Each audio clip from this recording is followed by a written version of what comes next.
Good evening, everyone, and thank you for coming. And welcome to our council meeting. It's a special council meeting. Today is November 18, 2022. It's 6:11 p.m. Let's call the meeting to order. Madam Deputy City Clerk. Councilwoman Estime Irvin, Present. Vice Mayor Dezume, Here. Councilman Galvin, Here. Mayor Bieneme, Here. Councilwoman Timothy. Mayor, you have a quorum to proceed. Thank you very much. And now, please rise for the Pledge of Allegiance, presented by Major Angelo Branson, followed by Pastor Geraldine B. Whitaker from the Way of Holiness Outreach Ministry for the invocation. Good evening. Please face the flag, place your hand on your heart. I pledge allegiance to the flag of the United States of America and to the republic for which it stands, one nation, under God, indivisible, with liberty and justice for all.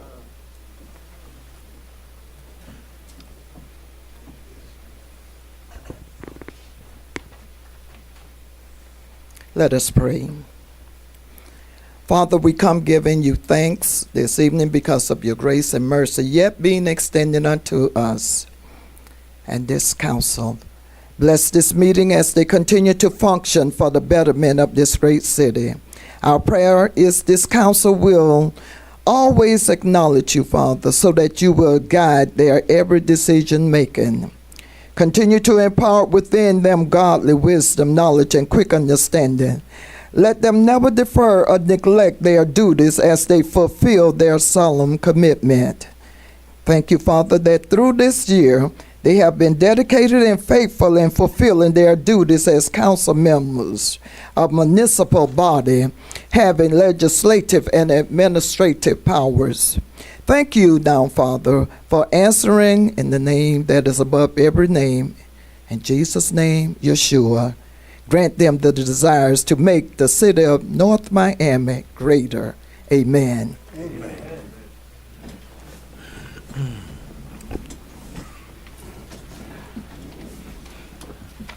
And thank you very much, Commander Major Branson and Pastor Whitaker.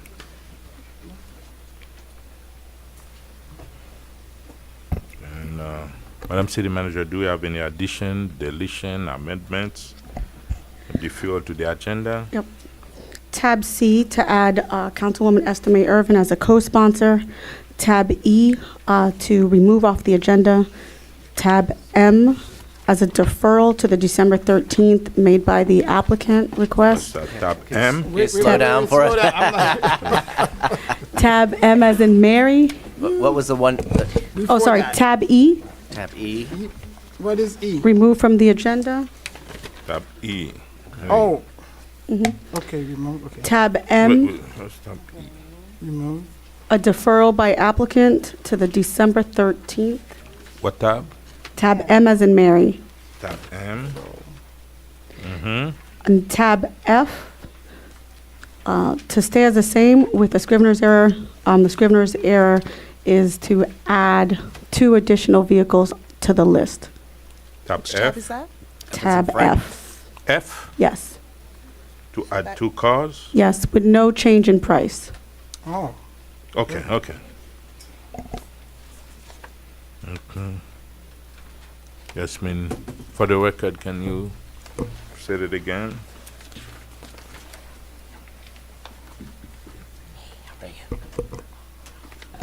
To add for tab C, Mary Estime Irvin, Councilwoman Mary Estime Irvin as a sponsor. Tab E, a deletion. Tab M as in Mary, an applicant request for deferral to the December 13th meeting. And tab F, the Scrivener's error. Okay. Thank you very much. Mr. City Attorney, is the agenda set?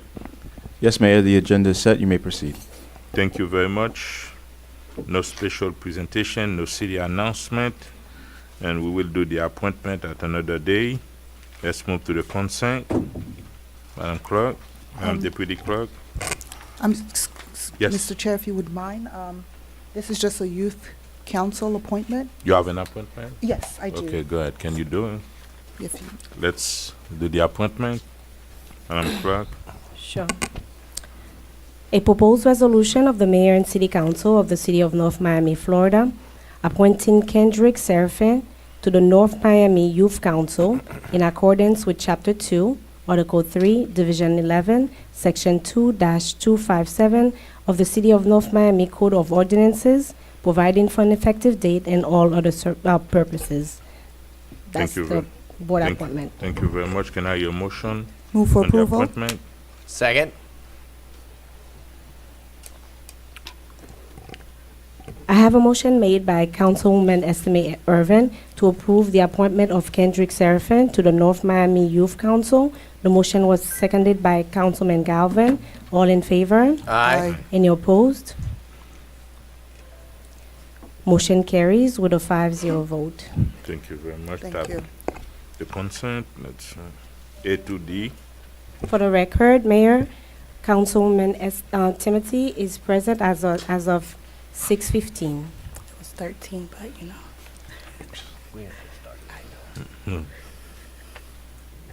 Consent agenda. Unless a member of the city council wishes to remove a specific item from the portion of the agenda, tabs A through D constitute the consent agenda. These resolutions and items are self-explanatory and are not expected to require additional review or discussion. These items will be recorded as individually numbered resolution adopted unanimously by the following motion: that the consent agenda comprised of tab A through D be adopted. Can I hear a motion on the consent? So move. Second. Excuse me.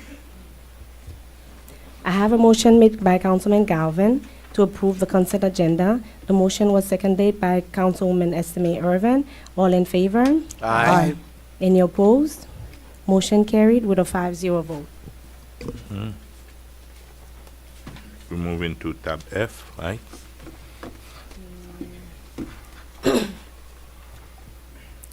A proposed resolution, tab F, a proposed resolution of the mayor and city council of the city of North Miami, Florida, authorizing the city manager or designee to issue purchase orders for the purchase of following vehicles: 5 pickup trucks, 11 sport utility vehicles, 3 vans, 1 large truck, 1 40-passenger bus, and 1 wood pruner at an approximate aggregate cost not to exceed $950,000 from various competitively selected vendors, utilizing the cooperative purchasing provision pursuant to Section 7-169 of the City Code on contract awarded through the Florida Sheriff's Association under contract number FSA 22-VEH20.0, FSA 22-VEL30-0,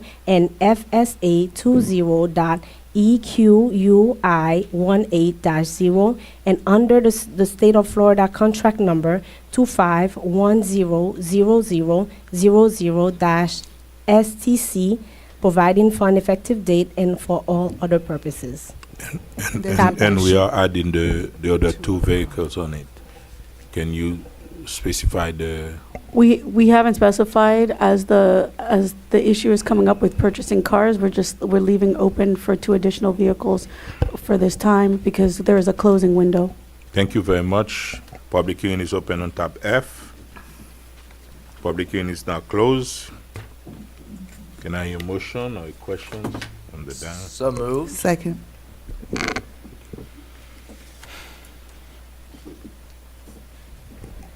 I have a motion made by Councilman Galvin to approve the item at tab F. The motion was seconded by Councilwoman Estimate Irvin. All in favor? Aye. Any opposed? Motion carries with a 5-0 vote. Thank you. Thank you. Tab G. Tab G. A proposed resolution of the mayor and city council of the city of North Miami, Florida, providing for an evaluation and selection of proposal deemed to be the most adventurous and in best interest of the city in accordance with the terms, conditions, and specifications contained in response to request for proposals number 70-221-22, improvements to Claude Pepper Park renovations to Joe Celestin Center, and development of adjacent vacant site, providing for an effective date and all other purposes. Tab G. Thank you very much. Yes, sir. All right, good evening. Good evening, Mr. Mayor, council members. Alberto Estrada, Purchasing Director. The item before you is being submitted for the council's review and your selection of one of the three proposals that were submitted in response to RFP number 70-2122, which was issued by the city for the purpose of soliciting proposals from experienced and qualified firms for the proposed improvements to our Claude Pepper Park, renovations to Joe Celestin Center, and the development of an adjacent vacant site. If you recall, on October 11th of this year, the council passed and adopted Resolution 2022-173, authorizing the waiver of the evaluation selection procedures contained under Section 7138 of the city's Code of Ordinances, and approving the final and evaluation and selection of the proposals submitted in response to the RFP by this council. Subsequently, on October 17th, the city received three proposals in response to the solicitation. The name of the proposers are as follows in alphabetical order: Fruitjoy Florida LLC, PTM Sunkist Grove LLC, and Redwood CPDEV LLC.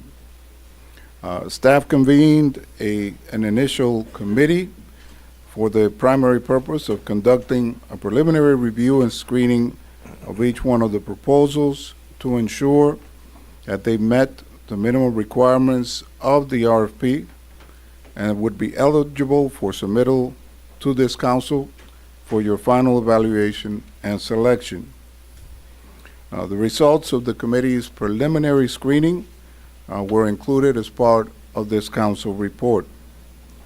Based on the committee's preliminary review and screening of each of the three proposals, council will now have an opportunity to view presentations from each of the proposers and to make your final determination with regards to the proposal that this council deems to be the most advantageous and in the best interest of the city for this project. Each proposer will be afforded up to 15 minutes to make their presentation before this council, followed by any questions or comments that you may have. The presentations will be carried out in alphabetical order. So without any further delay, the first proposers. But please, and you don't Yes. get to decide how many minutes you're gonna give for the presentation. We do that here.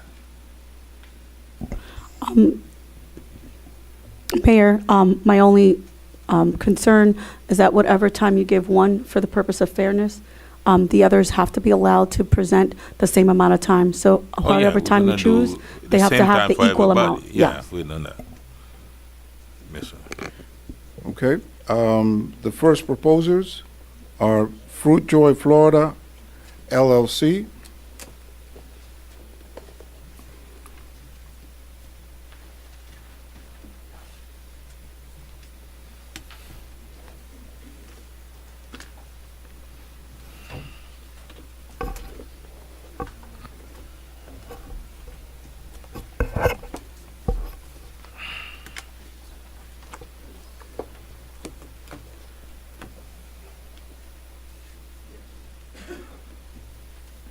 Mayor, would you like a timer set, or did you want to give a time now? No, we're gonna allow them 10 minutes for the presentation, and then if there's any question from us, we'll do that. Everybody gonna have equal time. Don't worry about that. How long you say? 10 minutes for the presentation, and it's up to us for questions. 10 minutes? Okay. We say All we're gonna- all the proposers have been prepared for a 15-minute presentation. It's the body that 10, 15 minutes, 20 minutes is because we have a lot of questions at the end of the day. That's I'll vote for whoever's got the shortest presentation. You mean okay? Go ahead. All right. Thank you very much. Good Kenny. evening, everyone. My name's Chad Friedman. I have offices at 2800 Ponce de Leon Boulevard. I have the honor and pleasure to be here on behalf of Fruit Joy Florida LLC. We are excited to present our proposal to redevelop one of the crown jewels of the city, Pepper Park and the Celestine Center. As you'll see, our proposal results in a state-of-the-art municipal facility, as well as market-rate workforce and senior housing in a mixed-use development that's located in a park-like setting. Our development also would allow residents to age in place, which we know is very important for the senior population. We have a diverse team of local business and minority businesses as part of our overall team. Our team is led by Principals Harry Macklow and Laura Tauber, who I have here today, as well as my colleagues Shanae Wood and my co-counsel Carla Jones. Our development was beautifully designed by Behar and Font, and we do have representatives here from Behar and Font also. At this point, I'd like to walk you through our development. We have a PowerPoint presentation, so I'll walk you through what we consider and we call park life. So these were just, I know this is part of our proposals, we're going to just run through it. These were some of the iconic developments that our team has developed around the country, including the Apple Cube and the tallest building in Manhattan, as well as some of the beautiful local projects that Laura has done also. And we're just going to jump right into our presentation here. So our proposal is to make a $450 million investment in the city. Out of that, a little over $36 million is going to come directly to the city, with $7 million in cash and $29 million in improvements to Pepper Park and the Celestine Center. We expect our development will take 3 years, and we're excited and we're committed to fulfill our commitment there. So as you know, this is kind of the overview of the existing park for frame of reference. And this slide we particularly like because it shows what's existing today on the left and what is proposed. And as you can see, we're proposing to renovate and to improve tennis courts, the basketball courts, baseball fields, the tot lots, picnic areas, racquetball courts. We're also proposing a 400-person amphitheater, which we'll show you in a second, a 1-mile landscaped Vita course, picnic pavilions, splash pad, full-size soccer, football field, dog park, concessions areas, community events areas, farmer markets, and a complete redevelopment of the park. This is our master plan for our development. We've kept consistent with the requirements of the RFP. We are developing on the west 11 acres, our mixed-use development, and on the east side of the property, we are renovating the park as well as the JCC. This is just highlighting all the different improvements that we're making. So let me go back one here. So this is the entrance of the new Pepper Park. As you can see, we have a beautiful entrance, landscaped, with a stunning fountain, which leads you right into the renovated Celestine Center. We believe that this provides a beautiful place of entry, a place of gathering, and a real place where the community can come, see shows, have events, and enjoy this beautiful facility. Our landscaped Vita path, which is extremely important to Laura and the team, which is a mile long, circulates the entire site. Throughout the site, we have places where people can stop and sit as far as benches. We have athletic equipment. And as you can see it here, it winds all around the entire site. This is just some of the baseball fields that we're renovating. Here's the soccer and football fields. Just another example of the racquetball courts and tennis courts that we're renovating. Here's the splash park and the tot lot, which we thought was very important.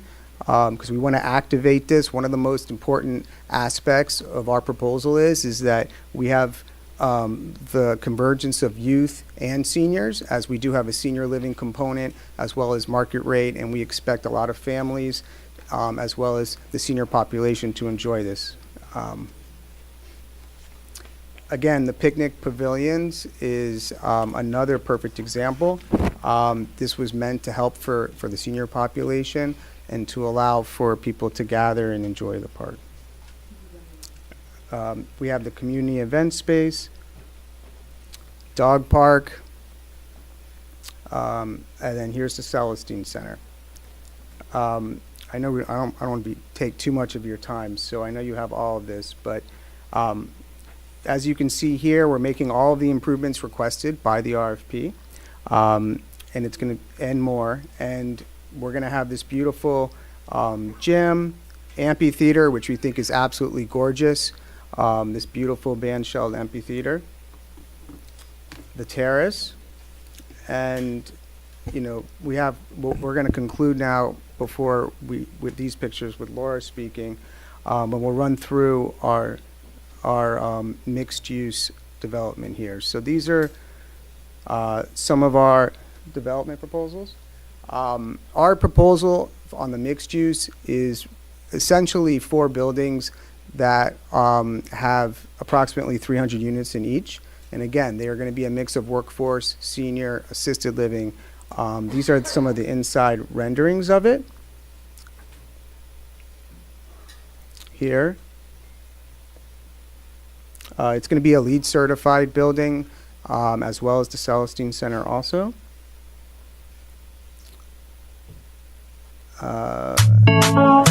Here, I'm going to let you speak and then we'll play it. Or do you want me to play it now?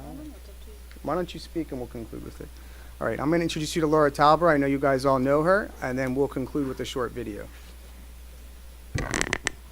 Shorter. It's shorter. Good evening, City Council. Good evening, Mayor, council persons. I'm so happy to be before you again. Pepper Park is the star of North Miami, part of it. We want to make it a star. And what Chad was alluding to is we really want to activate it. We want to make it a community gathering place, not just for the people that live there, but for all the amenities that we include in rebuilding Pepper Park, brand new tennis courts, paddleball courts, pickleball courts. For the residents that live there, as we said, we want a diverse group. We want workforce housing, market rate housing, senior living, and assisted living facility. We want to bring facilities that will be good for the community also. An urgent care facility. We are speaking with one of the major medical centers here that would be a benefit for that community as well. There are none in that area. The Celestine Center is a very active center right now with the 400-seat amphitheater. We intend on also incorporating a large banquet hall facility so that the city is able to have your public events here instead of out of the city or close by and seat a lot of people. Also for children after school, we want to include improvements in the Celestine Center, computer labs, after-school activities for children of all ages.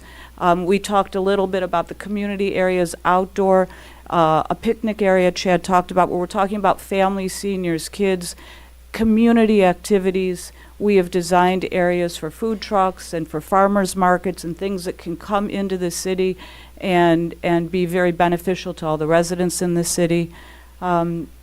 This is an important area, and we all know that housing is needed, and housing that's affordable to not only for the residents that are existing in this community, but to bring new residents to the community, to North Miami.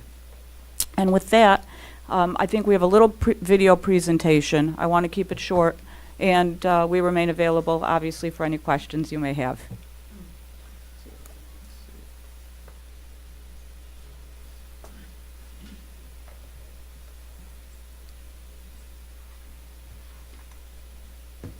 One further thing, I said short. The investment that we're spending, we commit to do this within 3 years. We want to build it all at once. We don't want to stage it.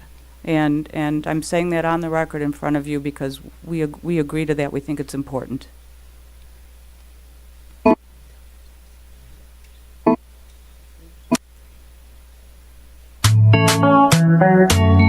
Niggas,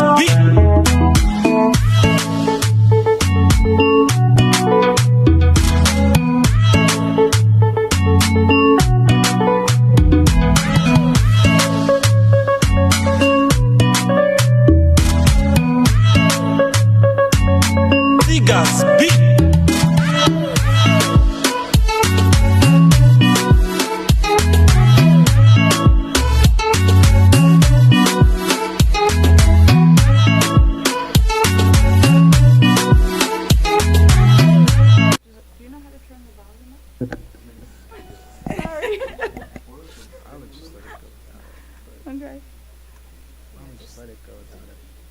Because I think it's important, but, okay, let it play. I don't want to take up the mood. Sorry. Let it play, I guess. Play? Yeah, oh, there it is. Put the, oh, it doesn't work? Does it go any louder, the volume, or no? Let me see. I put it up.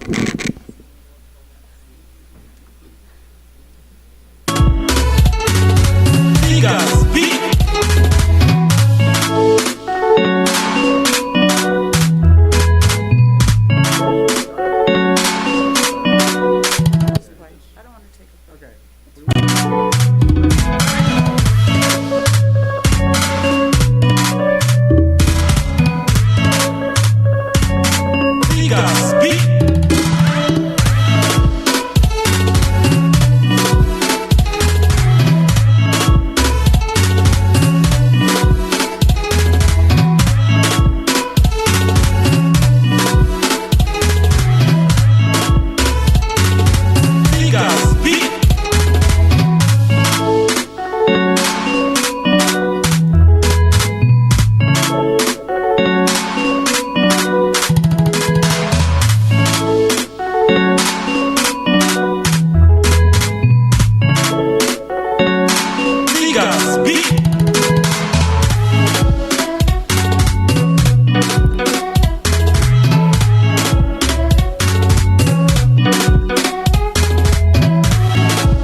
Thank you very much. We're here for any questions. Thank you very much. Thank you. No question. Are we gonna each? Yeah, may I suggest, You can ask question. If we have question, you can ask. may I suggest that we hear all the presentation and then ask Before question? asking questions. Yeah, that's what I think. What do you That's guys fine. think? Whatever Yeah. it is. Thank you very much. Okay. All right, thank you very much. Thank you. Yeah. Thank you. The next presenters will be PTM Sunkist.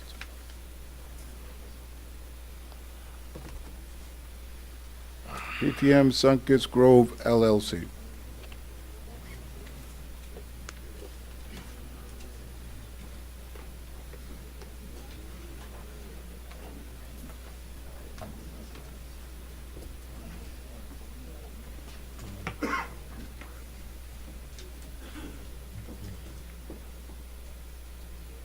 It's been a little while since I stood here.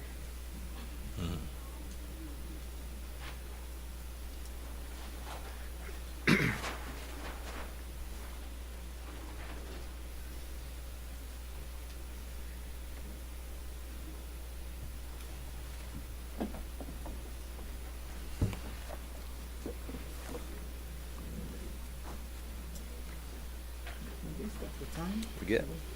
No, don't. Let's them do it so we don't.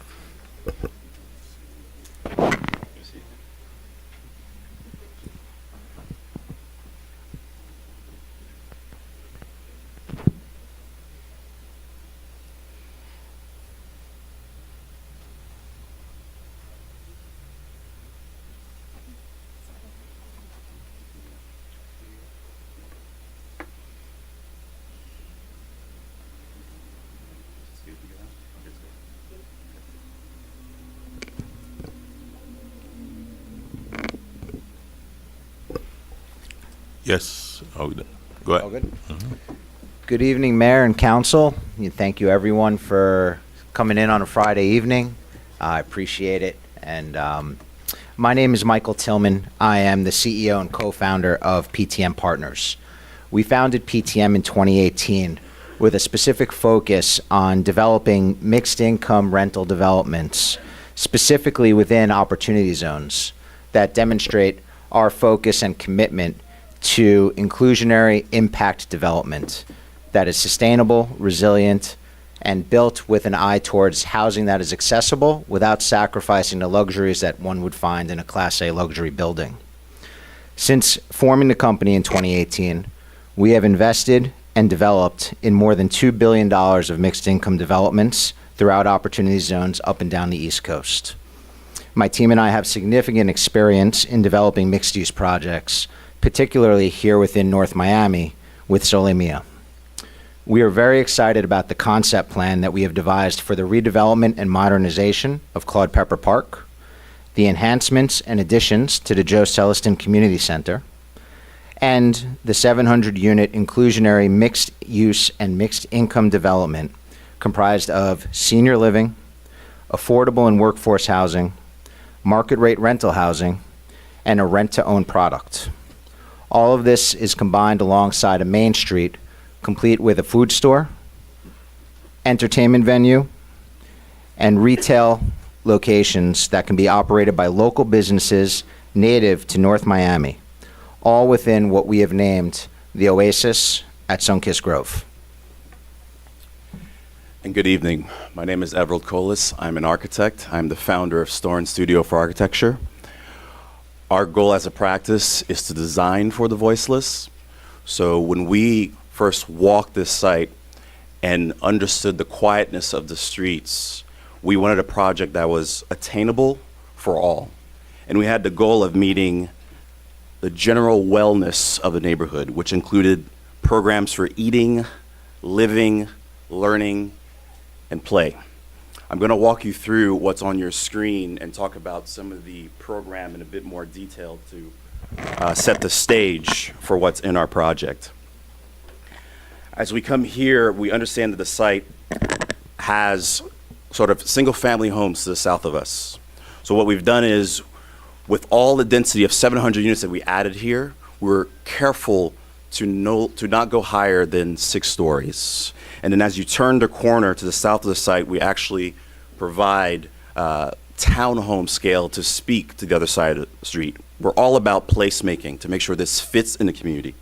Not only that, as you see our presentation, we have about 43% of this being green space. So it's about liveliness, not just full concrete.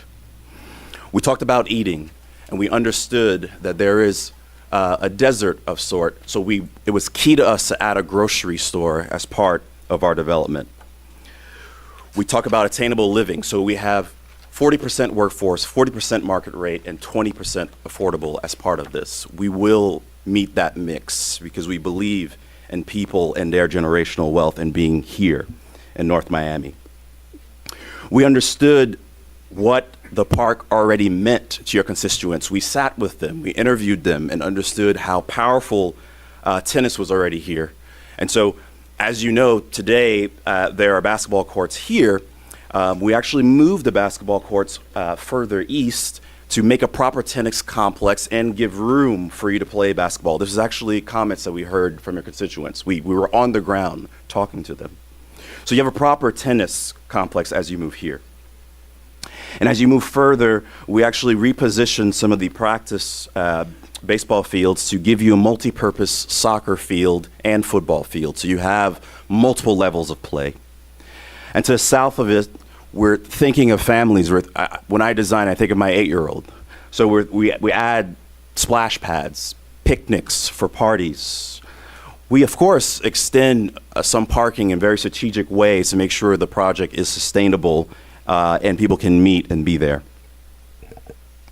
Finally, as we spend time at the Joe Celestin Center and looking at it, we want to go in there and do detailed things like actually redo the ductwork, bring proper LED lighting, come in there and actually do an extension just next to it, which is a 10,000 square foot addition. And that addition will meet more computer lab spaces. It would also have just south of it a learning bar. It would also be used for multi-purpose event spaces. And frankly, because we are here, it will be designed to be a disaster recovery building with proper generator and be able to meet and serve the city in all times. Finally, one of the things I want to say before we go into our visuals and walk you through the site, one of the proverbs I always think of, a Haitian proverb, it says, Deamon Gemon, which is actually a sad proverb. It says, behind mountains, there are other mountains. We understand in life that typical capitalistic projects don't work for all, but this project is about making it attainable for all. And we're looking at many ways, from the young person down to senior living.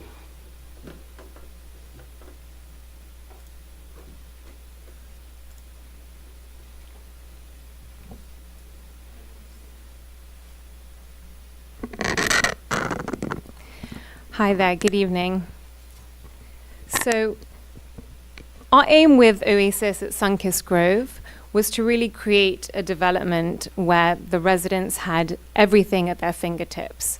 And we felt it was best to show you the development through walking through it as if we were, a day in the life of Marie, the, single mother and her child who are living in the townhomes. So Marie and her child begin the day by going to a birthday party in the park. She meets up with her mother here, who lives in the senior independent living facility behind the townhomes within the community. And as they're walking to the birthday party, her mother tells her, she just got her flu shot in the morning at the outpatient medical facility in the ground floor of her apartment building. She then met up with a friend. They went to an exercise class in one of the flexible studio spaces in the building. And then she met up with her daughter. So Marie, her son, her mother, they walk past the baseball field, which will be upgraded, as well as upgraded bleachers, to the park for the birthday party.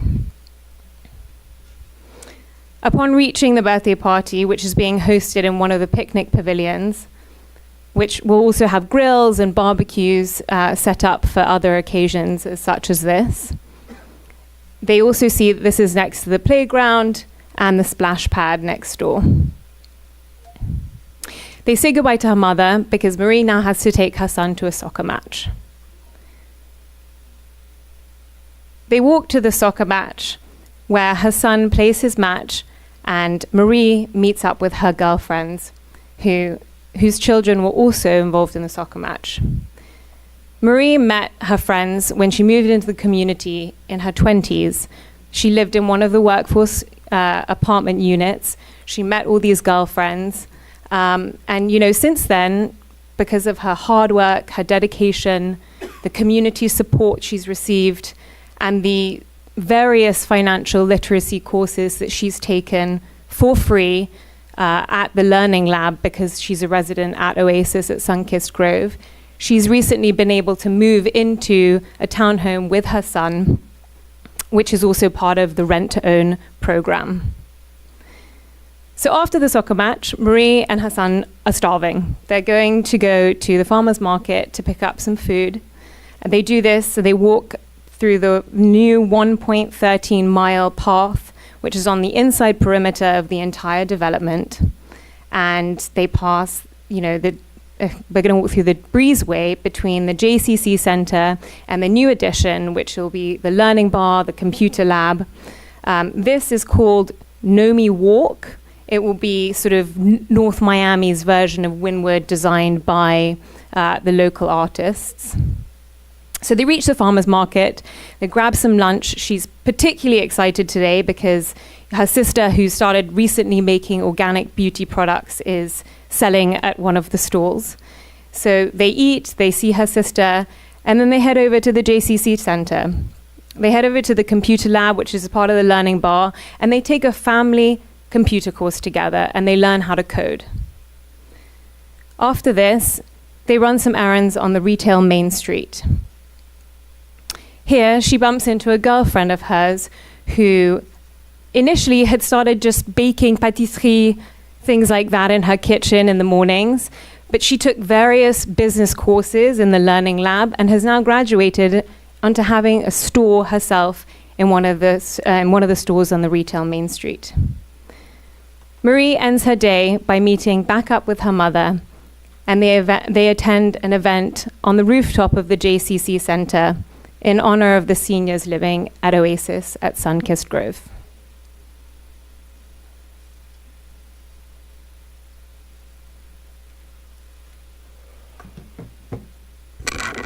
Good evening, Mayor and Council. Larry Spring with the Achievement Consulting Group. I'm one of the partners with PTM Sunkist Grove. I would like to briefly discuss some of the economic impacts of Oasis at Sunkist Grove, the project.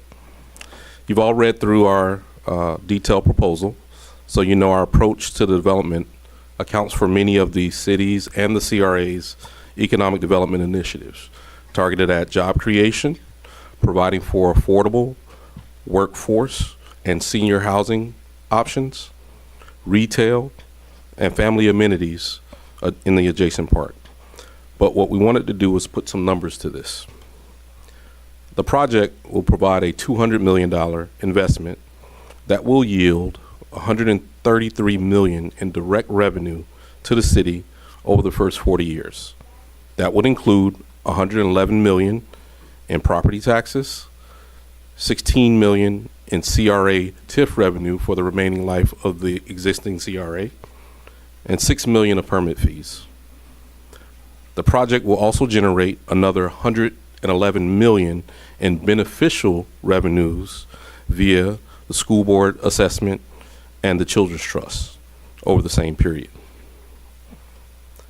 The project will also create over 2,000 jobs that will yield more than $216 million in wages and a gross domestic product for the region of $616 million. Those jobs, that income creation, will be effectively prioritized to benefit North Miami residents and business owners via a thoughtful and collaborative local preference partnership with the city. Overall, Oasis at Sunkist Grove is the right project.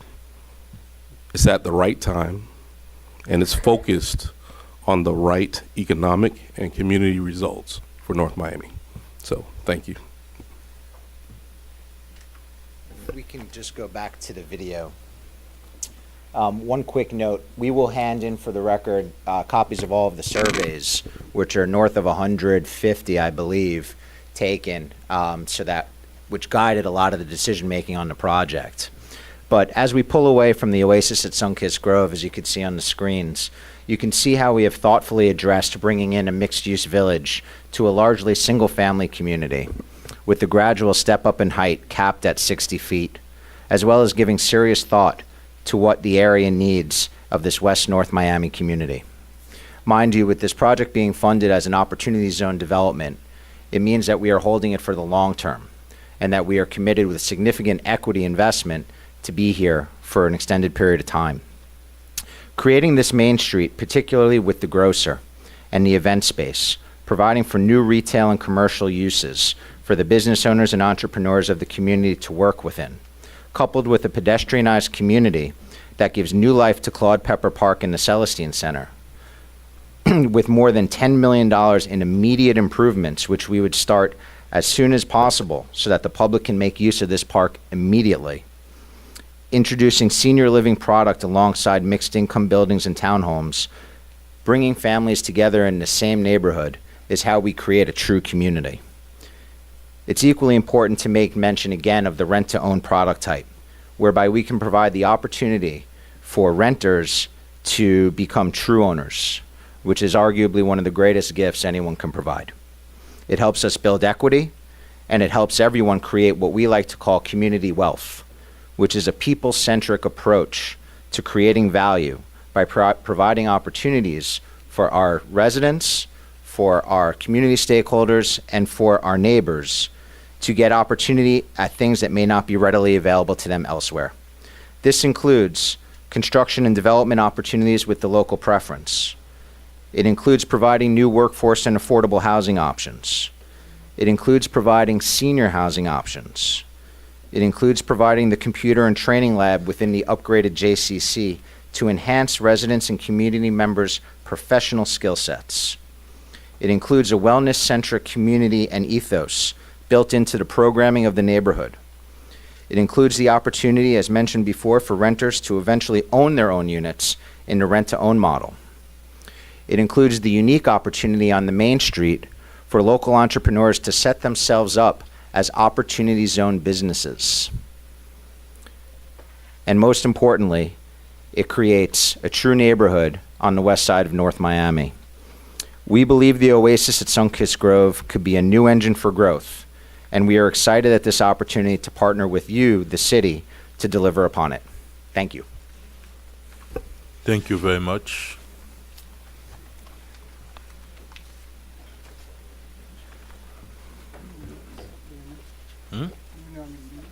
You don't count, just say the presentation. It's more than. All right, the final proposers is the firm Redwood CP DEV LLC.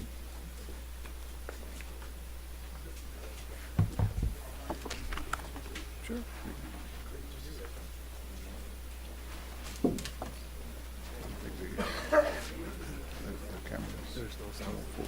Focus over there.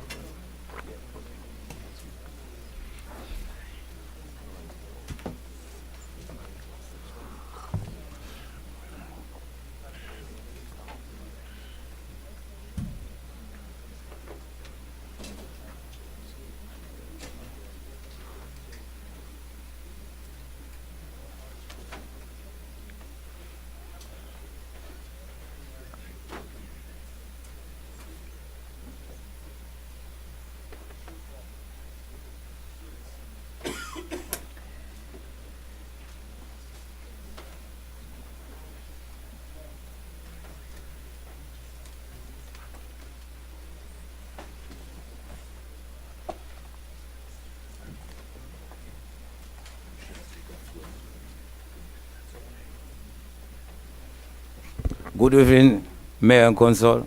My name is Herbie Doval, a father, husband, a businessman, community activist while here in North Miami. Today, I'm introduce my best team we put together, Redwood CP. And now I introduce Mr. Wabbit. Thank you, Mr. Doval. Robert Holland with offices at 3250 Northeast First Avenue, Miami, Florida, 33137. Bonsoir, Mr. Mayor, Honorable Board. Mr. Doval has assembled an all-star team with each of its members having over 20 years of development experience. A team comprised of Miami greats to develop a transformative development for the western portion of North Miami.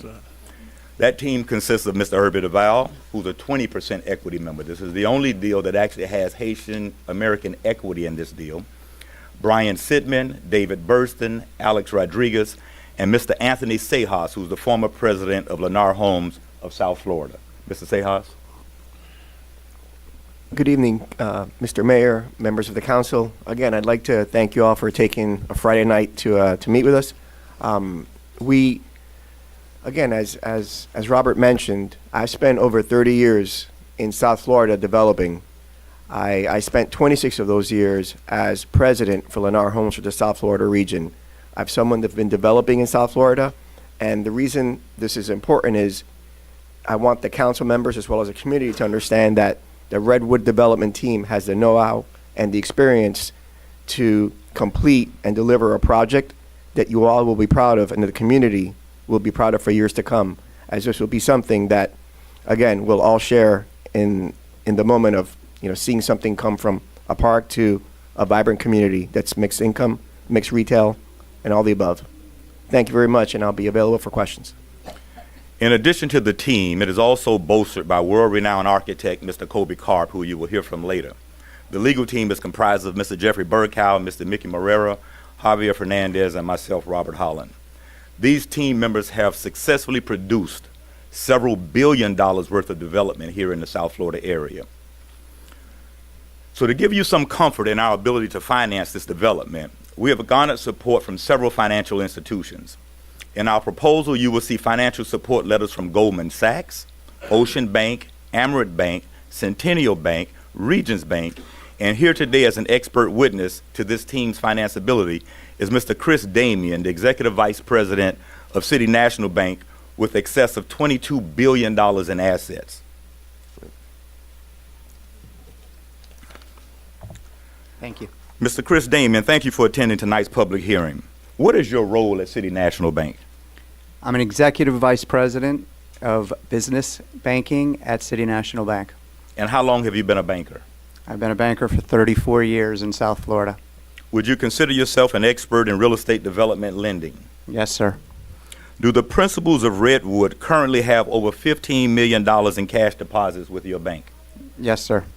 Do the principals of this group have in excess of $130 million in loans with your bank in good standing? Yes, sir. In your experience with these principals, have they completed their developments ahead of schedule? Yes, sir. And they were one of the only companies that we gave money to during the COVID, and they successfully developed and delivered during that time. In your professional opinion, does Redwood have the character, financial capability, and real estate experience to complete this project? Yes, sir. And lastly, would a letter of support from Goldman Sachs on a project like this be considered a high mark of support? That is a high mark of support, but know that City National Bank will be competing aggressively for this business.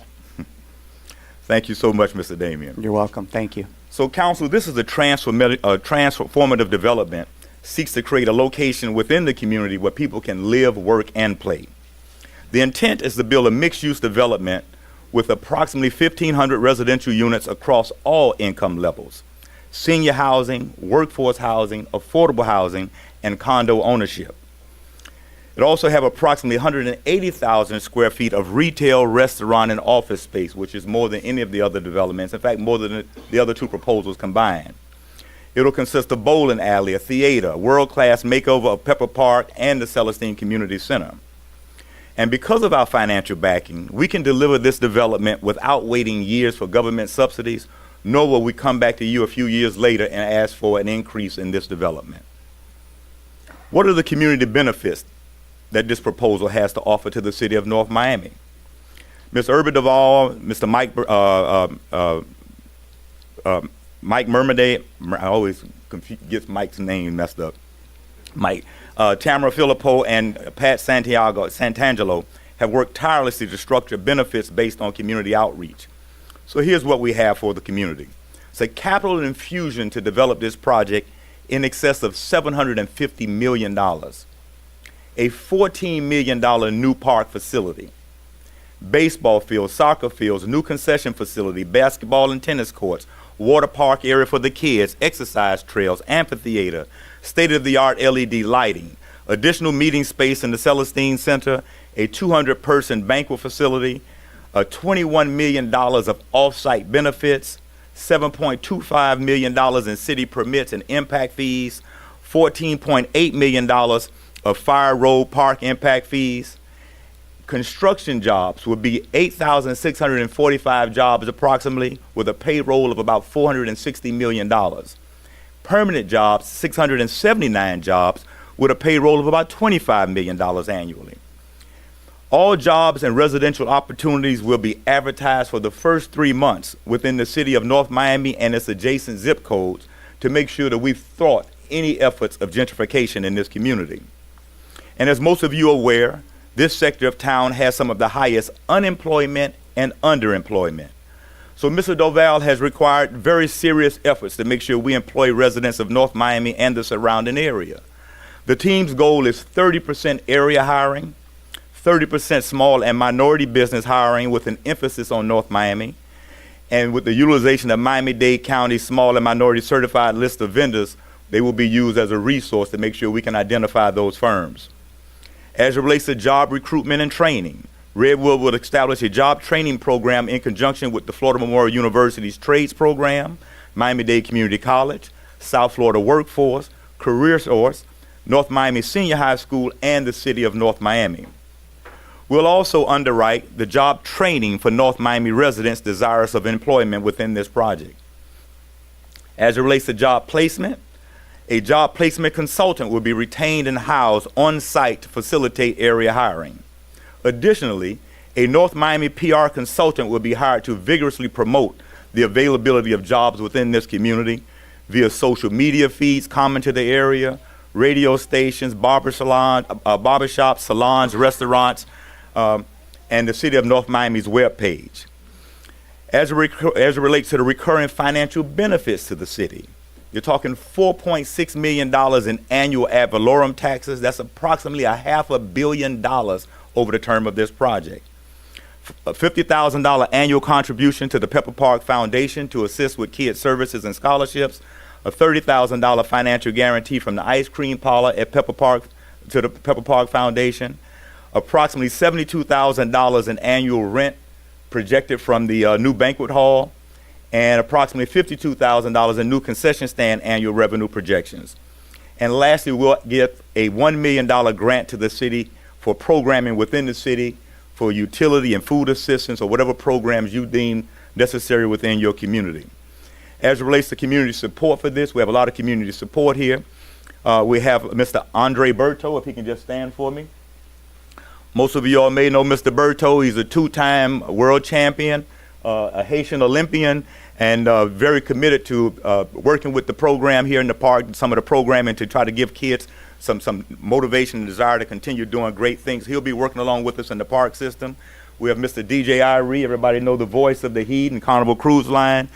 Mr. Irie will be working along with the amphitheater and the music program with the kids and also bringing celebrity meet and greets. And we also have Mr. Gomez Lalou, who's the Dean of Students at North Miami Senior High. We have the soccer program here, if I can get the soccer program to stand up. This is the Little Haiti Football Club. Most of them are going down to Liberty City right now to train. They'll be able to train here on site with the renovations and all that'll take place here. With that, I want to turn it over to our world-class architect, Mr. Kobe Karp, to walk you through the site plan.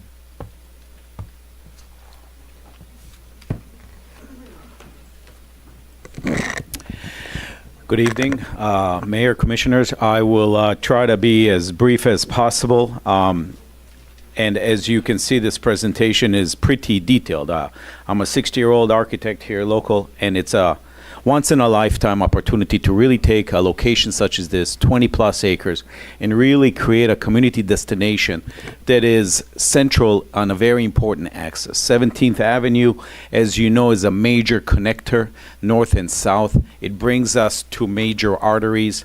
Our other locations are very connected to this community. I have walked the community, met with the residents, and really saw that there is a demand, a need, if you will, to create a town square and a destination that is not only the education. We have education in here. We have sports field. We have a Vita Park around the exercise area. This is an image of the outdoor seating area and the boardwalk. We have the theater. The theater is recessed in, but it's also covered, and we have beautiful LED screens. So it becomes an interactive community center, both outside and inside. We have an exercise area that walks all the way around the park. So this is not only for the people who will be living here, but it's also the community. People in the community told me, Kobe, I really want to have a place to go to. I want to have a place where I can have my pre-K. I want to have a place where I can shop. I want to have a place where I can get my pedicure, my manicures, and the services in the area. We don't have it. So what we did is we created a whole exercise program around the existing building. We have approximately 26 acres. This is the walkway all the way around the property. It's an exercise. It's where you can come and you can walk with your friends and your family. It's not showing. Oh, there it is. Is it there?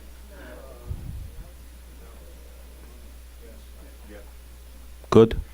Thank you, Commissioner. I'm sorry if I was going too fast. Forgive me. So this is the imagery. We really have an opportunity to create a destination that is second to none. Here we go. Is this better? Now it's, can you see that? Good. This is the splash. This is the kid area. So we have multi-generational activity. We have the independent living, yet at the same time we have a place where you can come and you can relax. These kind of facilities do not exist everywhere. So on this site plan, which is in your book, and I won't go through all the details, you can clearly see each and every area labeled. It's graphed and it's also written. We have areas where you can come on the west side and on the east side and park your car.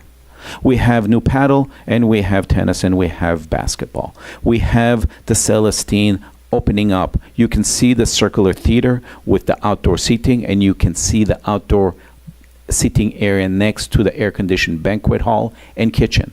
We will have an opportunity here to have a destination where you can have your family affairs, you can have your business affairs, indoor and outdoor. This will be a destination second to none, not only in North Miami, but in the whole community.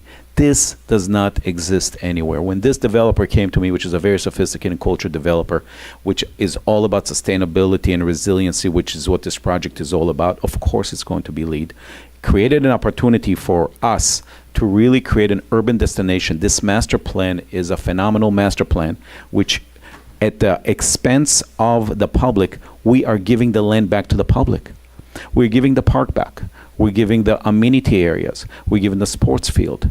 Even the ground level of the Celestine with the outdoor theater, the outdoor seating. We have food and beverage. We have banquet hall that opens up to the indoor and the outdoor. And it's connected, as you can see on the bottom left-hand side of the screen, to where the labs, the educational, and the classrooms are. This is the opportunity to really create a destination second to none. We have the banquet hall, which is shown right here in the picture, which is an indoor-outdoor facility. We have the kitchen, and this is the amphitheater that connects it all. This sort of a scenario exists nowhere in Florida. We will be the destination that everybody comes to. People will appreciate it. This is on the left-hand side, the classrooms, the computer. This is the breezeway of the Joel Celestine Center with the multipurpose classrooms. And it connects you to the public spaces, and it connects you to the main street, which connects to 17th Avenue, to 135th, and to Opalaka. The opportunity here is second to none. You can see that we have indoor and outdoor seating areas. We have a beautiful town center that is connected with streets through the property. So instead of buffering, we open it up to the neighborhood. We open it up to the community. We let the community in, and we let the public spaces step down to the single-family residential. If you will look at your package, you'll see that the sun orientation is, God willing, it rises in the east and sets in the west. This is a very tropical, unique destination, second to none. We're looking to create a destination here that the community can benefit, whether it's independent living facility, whether it's a bowling alley inside, whether it's art by Desmond and other artists, whether it is an opportunity to create new banquet hall with indoor theater for the community. Because really what we have here is an opportunity to create a destination second to none. This is a once-in-a-lifetime opportunity for us to come up with a master plan that is really special. That's it. We at Redwood are more than creative. This is about giving back to the community. We have an opportunity here to create a destination that people in Miami, in Florida, in all of the United States of America will talk about as the destination second to none. That's why I got excited about this project. I wish I had more time to speak to you, but they only gave me 4.5 minutes. I wanted to show you quickly and quietly how exciting this project is and can be. And design is dynamic. What's in front of you, it does not mean it's the final destination or it's the final solution. We're here to talk as we've been talking with the community for the past months. Thank you, love you, best of luck.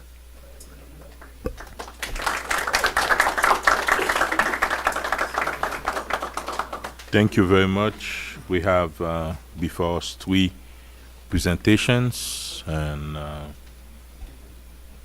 let's open it to the public. Let's see what the public have to say about it. Public hearing is open.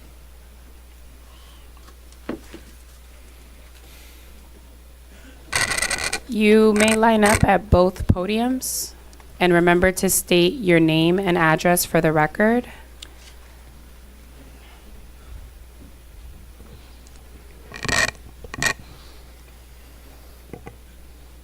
Thank you. Good evening, Mr. Mayor, council members. My name is Ian Grosher, also known as DJ Irie. I reside in 1415 20th Street, Miami Beach. This has been something that has been absolutely amazing to be a part of. My involvement here stems from my relationship with Mr. Brian Sidman. We go back probably about 6-7 years. Not only has he been a dear friend, but his entire family have been dear friends of mine. I've gotten to witness how amazing of a person he is. Benevolent, cares for others. When it comes to my Irie Foundation, Brian and his family have played a very big role in us being able to do some really amazing things. So when we got to speak and I learned of the project and that there was an opportunity to get involved, it was an obvious choice that this would be a great opportunity to expand the footprint and the services from the Irie Foundation here to Claude Pepper Park. So I really hope this is something we can bring to fruition. I'm really excited about it. It's an honor to be here in front of you, and thank you very much for your time. Thank you very much. Hey, how you doing? Hello? Yes. You good? How you doing? My name is Andre Berto. My address is 2660 Winter Haven, Florida. And of course, when I got the call about the project, I loved it because I come from a project similar, like I said, in Central Florida. Just us just being from the inner city. Either come from a household that's a one-parent household, or like me myself, I come from a Haitian household where you have immigrant parents that just need to work. And just me myself, just with my parents at work, it's either you're in the streets or you're doing something else that's not very just beneficial for yourself. So I found my local community center, and that's where I found almost a great staff, great coaches within that community center, and it almost had somewhat like a family type of feel there, and that's where I spend most of my time, and that's why I trained, and that's why I met a lot of other great like I said, other great people as well. Well, I started my boxing career. And just within that situation, I got a chance to really grow into, a great, just mature young man, just all the way around the board. And I ended up going to the Olympic Games and turning pro and just winning world championships in that sense. But just even now, I just hold just so much credit, to be able to just give back to the community and to be able to have some great projects like this that I really want to be a part of. So as soon as I got the phone call, it was like a no-brainer for me as well. So I hope you guys just really just take this in, and we're able to make this thing happen in a great way for North Miami. Thank you very much. Judy Brown, 1100 Northwest 128 Terrace. Good evening, Council and Mayor. Again, I'm a longtime resident of District 4, and one of the presenters said that they designed for the voiceless. That was very true, because to my knowledge, I don't know where they get the surveys from, who they met with, who these people are. No one has pulled together a home meeting, any type of residential meeting to have input from the residents over in my neighborhood. And certainly I have not been contacted for any of these beautiful design or any input.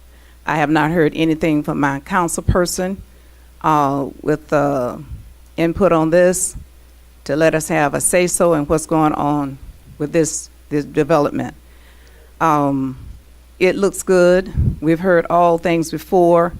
I as a resident, we've seen the promise of the Red Gardens, the promise of Chinatown was beautifully presented, all of these things. But Pepper Park is supposed to be a park. That was our park. Our council person 8 years ago promised us that it would be Pepper Park. That's our park. That's our parkland. To bring in 1,500 units, 700 units, all these people in this area, the traffic. There's a cemetery that's adjacent over on the opposite side of the park. I mean, it's just unbelievable. No input. Yes, it looked good. Everybody wants advancement. But what about us? No one has come and said anything to us. I think it's disrespectful To the people that lives in Sunkist Grove, I feel insulted. I feel like we don't really matter. They did design. That's true. They designed for the voiceless. We had no voice in this. Thank you very much.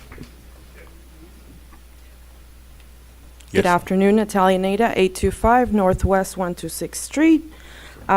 Before I start, I would like to thank all the presenters because the comments I made are based on the RFP and the agenda item, not in the presentation. So those were good presentations.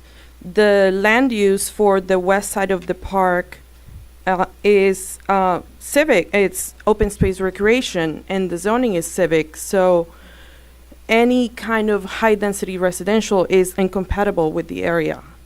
And this land was planned as a park. So why is it not, the city has owned this land since the 50s, so why is it being planned, why do you want to build residential? Because it's been planned as a park. Any high density residential does not have, the city does not have the capacity to accommodate this. It doesn't have the water and sewage infrastructure, transit, traffic, parks, schools, any of it. So I am in favor of keeping it as a park and expanding the park use. This could be your flagship park for the city. Parks increase property values, so why do we need to add more residential? And then my last point is that the city already does not meet level of service for parks. We have 60,000 people and only 91 acres of local parks. That is not enough. That is 1.1 acres per 1,000 people. Why do you want to bring more residential and be even in more deficit of parks? That's my point. Thank you. Thank you very much. Public hearing still open? I'm sorry, Mr. Mayor. Did she give her name and address? Yes, she oh, did. What's her name? 126 something, yeah. Something. Yeah, she gave the address on record. Yes, sir. Yes, my name is Jimmy Bowie. I live at 1345 Northwest 129th Street. I live in this community. I can't give you another address. I've been here since 1981 for 40 years. I've walked that park when I could. I jogged that park. When I got too old to jog it, I walked that park. Okay? I saw them bring the rocks in. I know about the rock pit. And all the years that I've walked that park and lived in this community, we were expecting to expand the Pepper Park. We knew the land was there, and that's what we were expecting. People are coming in here saying they talk to the community. We're a part of the community. I've been teacher. I worked at North Miami coaching. I know this community. And right now, people are coming in. They say they're part of the community. They're going to develop this and develop that. And everybody's talking about the money. But we, the people that live in this community, we already know it's overcrowded. So how are we going to sustain these different building structures they're talking about putting in? We have a graveyard here. We have funerals on a regular basis in this community. 17th Avenue is already overcrowded. 135th East and West is a 3-lane highway. So how are you going to accommodate all this? I grew up in Liberty City, Brownsville. I know about these developments because you know they're taking place in the city. Okay, you're looking out for low-income people, elderly people. Elderly people do not want to live around parks and young people running all over the place. It's not realistic. You do a very good presentation, but being realistic, it must be about the money. Other than that, it's not realistic. We want our parks. Nobody mentioned a pool. We want our pool. We already have the Celestine Center. We already have, they're talking about we're going to put in, we have baseball. We already have the courts there. We have the basketball courts there. We're going to develop this. We already got that. We want our west side, and we want our west side developed. We want our pool in there, and we want to expand it so people can enjoy walking inside the park and not around the park in concrete where all the traffic is. Thank you, Okay? sir. You know, and that's real. Thank you. Okay. Thank you. Thank you. Thank you very much. Yes, sir. Good evening, Mayor. Good evening, City Board Council. My name is Gomez. Address is 1151 Northeast 210th Terrace. However, I'm a part of this community between Little Haiti and North Miami. I'm a graduate from Miami Edison, which means that's not only graduate from Miami Edison, but I work in the community for the past more than 20 some years. Little Haiti, we have one of the top program called Little Haiti Football Club, and which known by the entire world. Then moving from Little Haiti, we actually transferred to North Miami Junior High School, where we have been for the past 7 years. And it says that we are in the community. The reason why that I'm here tonight, I was not asked to be here. But when we found out about the project of the Redwood project, which has been very instrumental into what I've been doing for the community, for the youth in the community.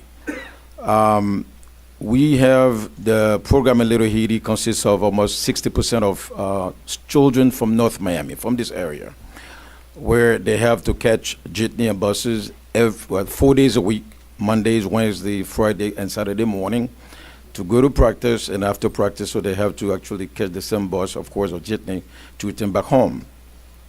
The idea was always for me to extend the program right here to North Miami, but of course, because of lack of funding, of course, and lack of support, that couldn't happen. I did not know, like tonight, I'm seeing many different faces here, which I've never met, but I guess I met him through Pat Satangelo, which is actually a board member from the program.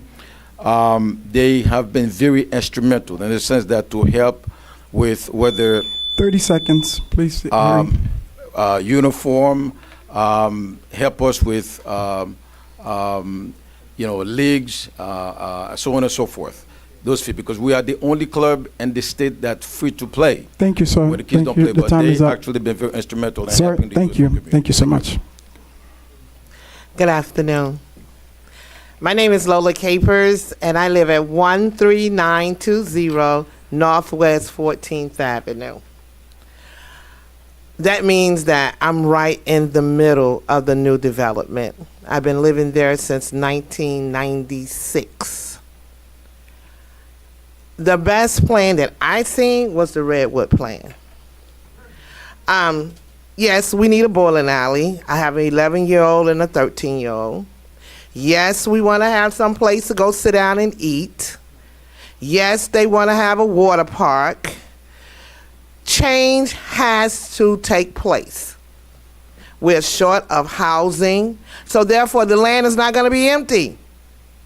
It has to be developed. It's being developed all over the United States because we have a shortage for housing. That's the reality of it. The park is only used for tennis, basketball, baseball. That's it. We want a soccer team too. I don't want to have to take my kids way over here to Don Shula for them to be a part of a basketball league. That's what I do every day. Don Shula. So you have to consider that the community is changing. People are moving in with a family. We want to have nice things too. So I hope that you vote yes. No clapping, please. No clapping, Madam Clerk. You're little. Yes. I'm sorry. Good night, Mayor and Council. So my name is Vanessa Pierre, 1175 Northeast 134th Street. And although I do not live in District 4, I am on the Parks and Rec Commission, and we drafted a letter so that you all can hear our concerns. At the council meeting on October 25th, 2022, a resolution passed to issue an open-ended RFP for development at the as-of-yet unimproved portion of Claude Pepper Park in exchange for improvements to the existing park spaces. The North Miami Parks and Recreation Commission is writing you now to express our concerns of this resolution. We know that Pepper Park is a popular and heavily used asset in our city. The adjacent community has spent many years advocating for reasonable and low-cost potential park solutions for the undeveloped end of the park. Walking trails and open green space would be very popular. A park, tree canopy, more public space is what the community wants and needs. New development of multifamily housing and retail space has been approved on lots just north of this park area. The development on Northwest 7th Avenue is on the horizon. The need for open space in the western part of the city will only continue to grow. To achieve a true community space, park improvements would ideally be outlined through a public consultation process. The community needs to be engaged before we allow development to outline what will be improved. So we are not necessarily against this, but we would like public engagement. And Vice Mayor Designate, we know that this is your district, so we hope that you will really listen to the community, to the Parks and Recreation Commission, because we know that you do have longevity in the city, and you will continue to have longevity in the city in your future endeavors here. Thank you so very much. Thank you. Hi, I'm Gwendolyn West, and I live at 13090 Griffin Boulevard. And the three projects that I heard on the TV was outside was one and the same, really. One is no better than the other. And I know some improvement is going to happen. But doing your thinking about what it is, I live at Griffin Boulevard, which you might say, why is she up here? Because she don't even live in this area. But what you do over there affects me. Because you're bringing in more residents, more things happening, more bathroom usage. And since 2007, you promised to do something about the infrastructure of the sewage system. Just yesterday, don't say I'm talking about something that happened years ago. Just yesterday, we had another sewage breakage yesterday. Okay, so you're talking about all of this, building houses and building buildings and parks and all these type of things. What are you going to do with the infrastructure? How long will I have to suffer at my house when I walk out my door, there's urine and sewage, raw sewage around my door? That is unfair. That's very unfair that you sit here and you talk about spending millions of dollars or billions of dollars on whatever these projects are, and you cannot even fix the sewer line. Come on. So I would appreciate it if you look at those that have been living in your city for so long and you have not done anything at all to help us with this problem. Thank you. Good evening. Alina Medina, 1270 Northeast 124th Street. I think the presentations that we had were beautiful. I do support to keep our green spaces. I know that our young, athletes, young kids, they do need maybe a place to have soccer. What about the high school? The high school hasn't been developed. Wasn't there going to be a baseball park? Well, what about a soccer field there? And also what the lady was saying about our sewage system. I mean, we really need to address that. But we don't have enough green spaces. What we have left, we have to really keep it and make it better. Make it suitable for seniors to go and walk and have a place to relax. Families to be together, maybe just improve what we have. Thank you. That's what I have to say. Thank you very much. Next. Good evening. Mike McDermott, 840 Northeast 127th Street in North Miami. Some of the earlier speakers made a very valid point in that we've had a lot of developments come to this city. And we pass them and we approve them, and some of them still aren't developed. We've had a lot of people come to this city and make a lot of promises. We're going to do this, we're going to do that. Nothing happened, or at a very minimum.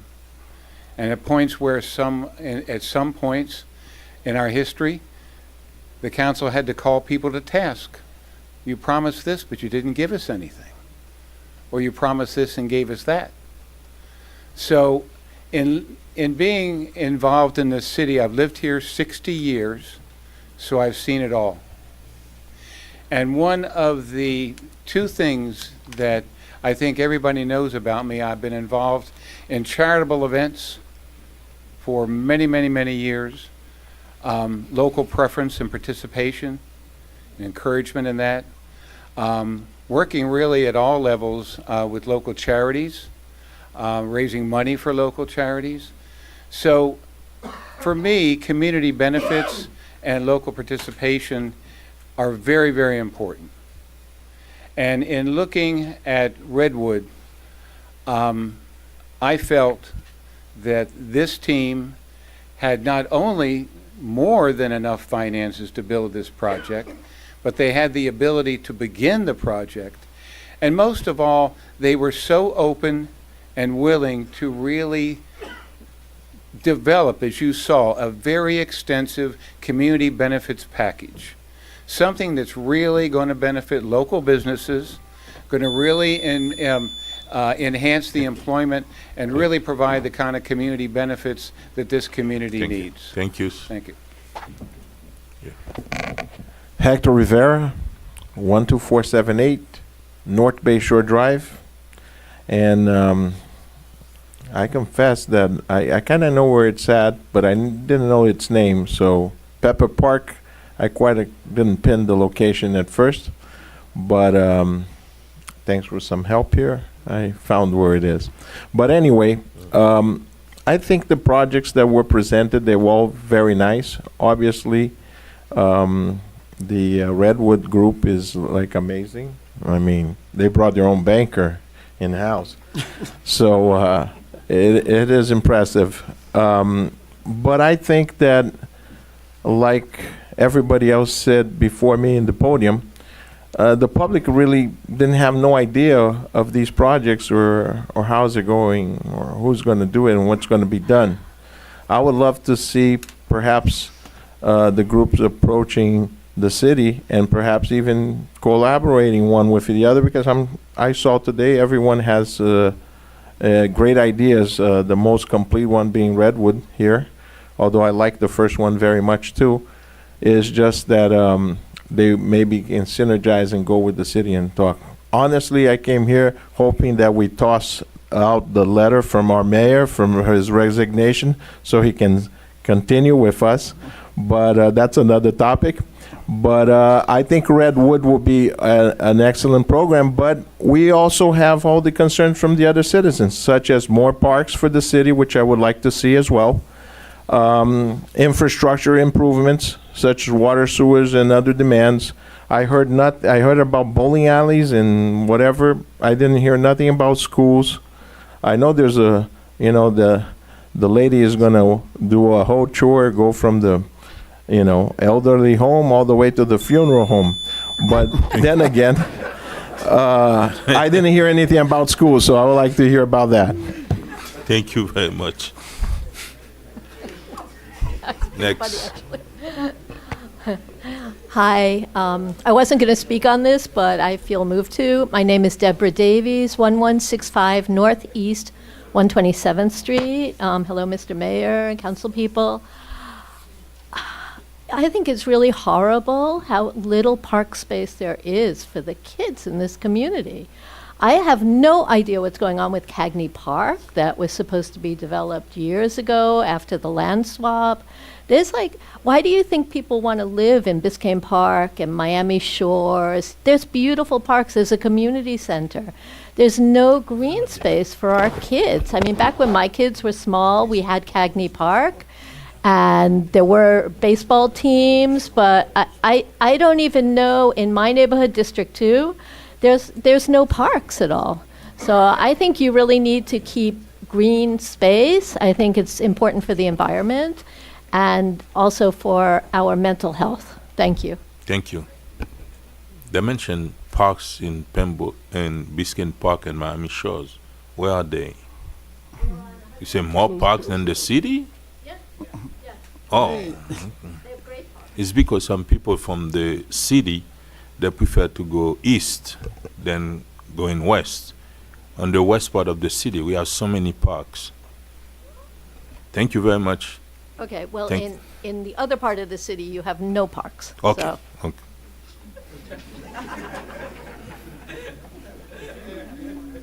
Public hearing still open on tab G. Tab G is open to the public.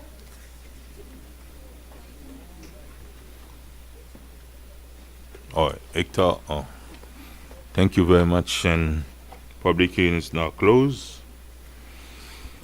Now we're gonna move to council, and you wanna go first? No, Mr. Mayor, I just want to address one thing before, because I am not going to sit here, and I'm a little bit taken back, and people who have known me in my public service know one thing about me. I don't have no time for BS, and for Ms. Judy Brown to come here tonight with a homeowner, and I've been elected since 2015. I know almost every resident who needs to know in my district. There's over 30,000 residents in District 4, I think, if I get my stats right. Majority of them is brown or Haitian American. You have 5 or 6 people in the homeowners group. You cannot, and I'm going to say this respectfully, and I'm saying this with all my colleagues. You came here and you made a statement, the involvement. It's like we do if we do, and we don't if we don't. Because y'all always coming and complain, we don't do this. It's been 8 years in the making, and you knew this. Yes, you are correct. When I ran in 2015, we talked to the residents regarding what was happening. This is 2015, and I said regarding the walking, there was no park in terms of what's happening in Pepper Park. You came here tonight and state there was no involvement, which is a lie, because when, God rest our soul, we had a public hearing about this same proposal. Ms. Austin came and you came and complained about that. When you mentioned regarding you didn't know what was happening, none of us knew. There was something that is called the code of silence. If you didn't do your job as a resident or as the homeowner president, I cannot communicate with you, and sometimes when it's about that.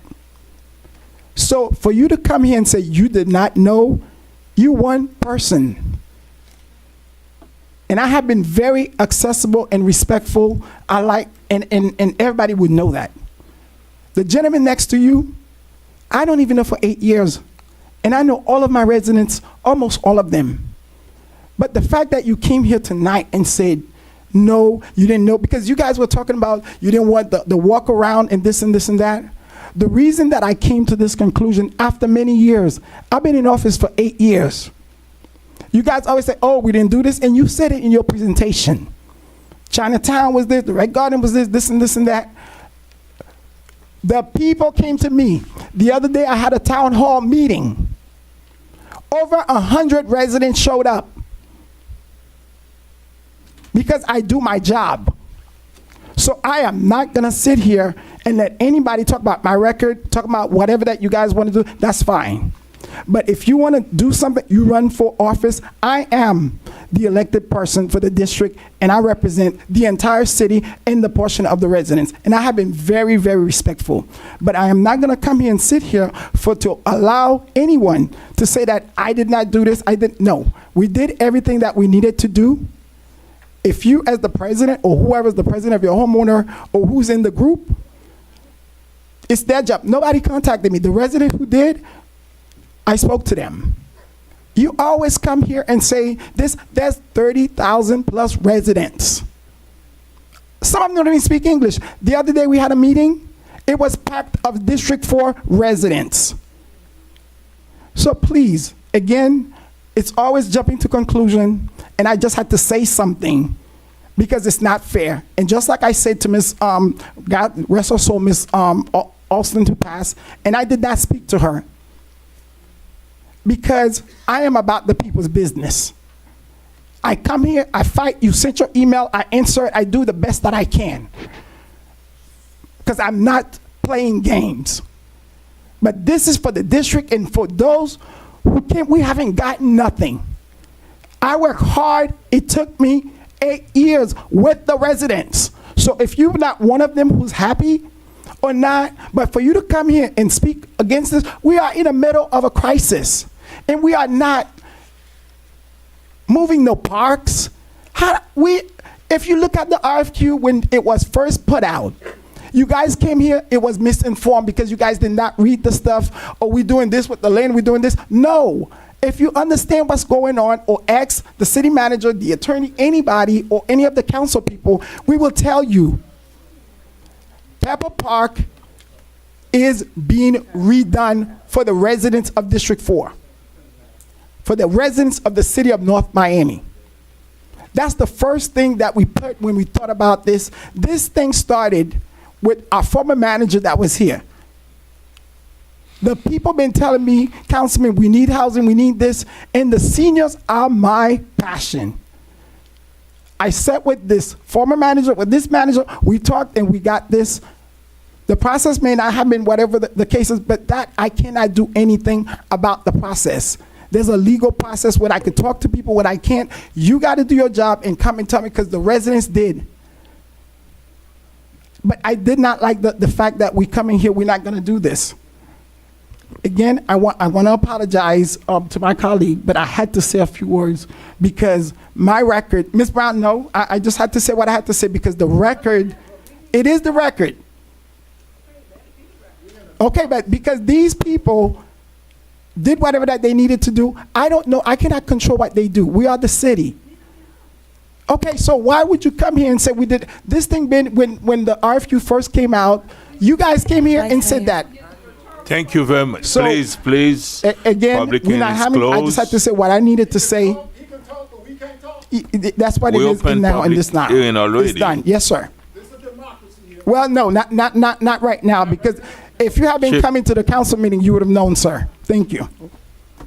Thank you very much. And now, let's move forward. Mr. Mayor, are we prepared to vote on this item today? I know It's we your got opinion. this. You talk. I know we That's- got you have this. the floor. Oh, I don't, well, I know I have questions, but I don't know, we just I have got this questions. Ask your package question. Monday, and I don't know if this was made public. Were the proposals made public, Madam Manager, so that they can review?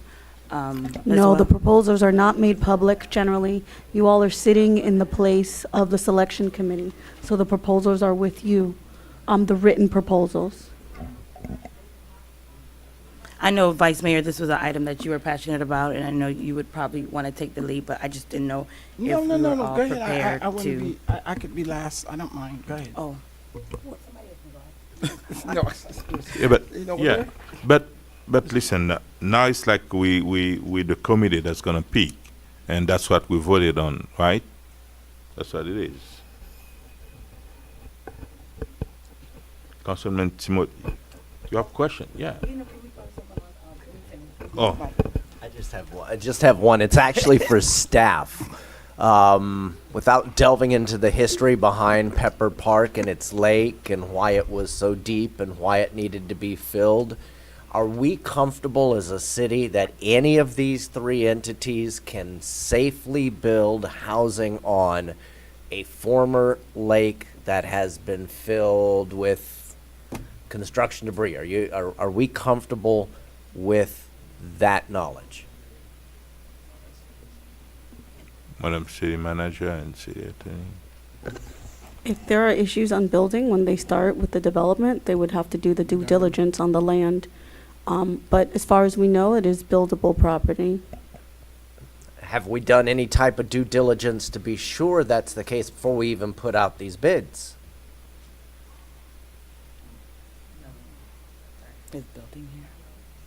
There is no additional land work that's been done on the property before the RFP has gone out. Thank you. Thank you, Mr. Mayor. That's the only question I had. Thank you. Go. Okay. On the same note of Councilman Galvin, I know in one of the proposals, they put information in terms of sustainability and the land needed to be, I don't know if it's contaminated. Is there any additional work that has to be done to the land to prep it for building on? Will you ask the question too? Yes, so I just want to make sure, is it environmentally, Like, is it contaminated land? Does it have to be compact? Like, do we know, like, that answer, Madam I Manager? think, someone on his. Well, through the manager, the language in the RFP, the solicitation, essentially said that the land is being offered in as-is condition. In other words, whatever due diligence has to be done to be able to develop the land would be the responsibility of the selected firm. So, in other words, the city is really not making any commitments, if you will, to them as to whether their development can actually be done. It's up to them. They'll have to do their investigations, they'll have to do their site assessments, they'll have to review the records. And by the way, this is really the first step. I mean, there's a number of other reviews and permits and developer entitlements. There's an entire process that has to take place before they can ever break ground. So this is just the first step in that process. It doesn't mean they're going to break ground like next week. Thank you, Mr. Destrada. Another question, this is for staff. Did we appraise the land? Yes, there's been a couple of appraisals. 2 were done. We needed to revise it because during the time there was a change in how much could be used. Originally, there was When were these conversation. done? I'm sorry. Like, can you say when were they done as well?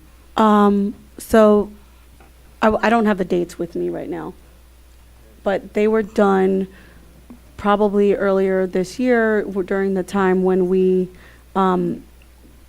were getting ready to put it out. So what we did first is we did surveys before we put out the RFP, had original appraisals done. Then at that time, we had to change the land survey because it couldn't include the other part of the park. And so there's one that has not come back, and we have one that's come back recently. And so what was that amount? Do we know? I don't have that with me. And I know each group, I guess my questions will be for all 3 presenters. The total cost of each project and how much of their cost is attributed to park improvements. I don't think they gave that significant number, like how much each project costs to build and what is the amount set aside for improvements to each project. If we could just. Please, and wait, and I think we all 3 presenters, first of all, the park renovation is the first phase. If I'm not mistaken, there's one person that says 7 millions. There's another person that said, no, I'm talking about how much will be put aside for the park renovation. I heard someone say 7 million, another one said 14 million. Yeah, that was my question. But I know if they can answer it, Mr. Mayor. Okay. Yeah, so we The can have first an answer. person, the Sure. first. Good yes. Good evening, Mr. Mayor and council member. Yes, we had said $7 million in cash, $29 million in actual park improvements, as well as $450 million was our total investment. We also wanted to say. I'm sorry, your total investment was how much? $450 million.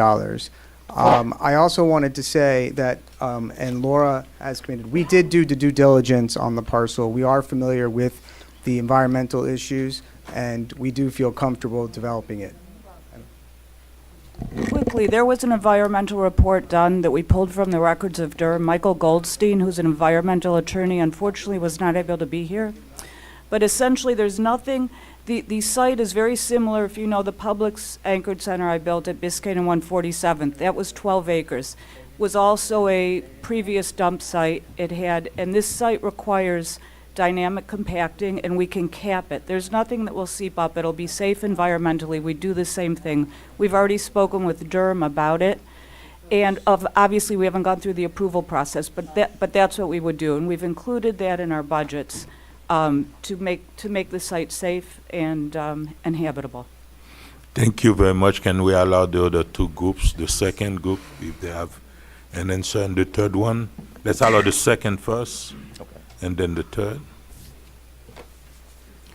That was Fruit Joy, now PTM, and then Redwood. So we'll go in the order. Can they stay Yeah. up? so that They we might don't- as well. Yeah.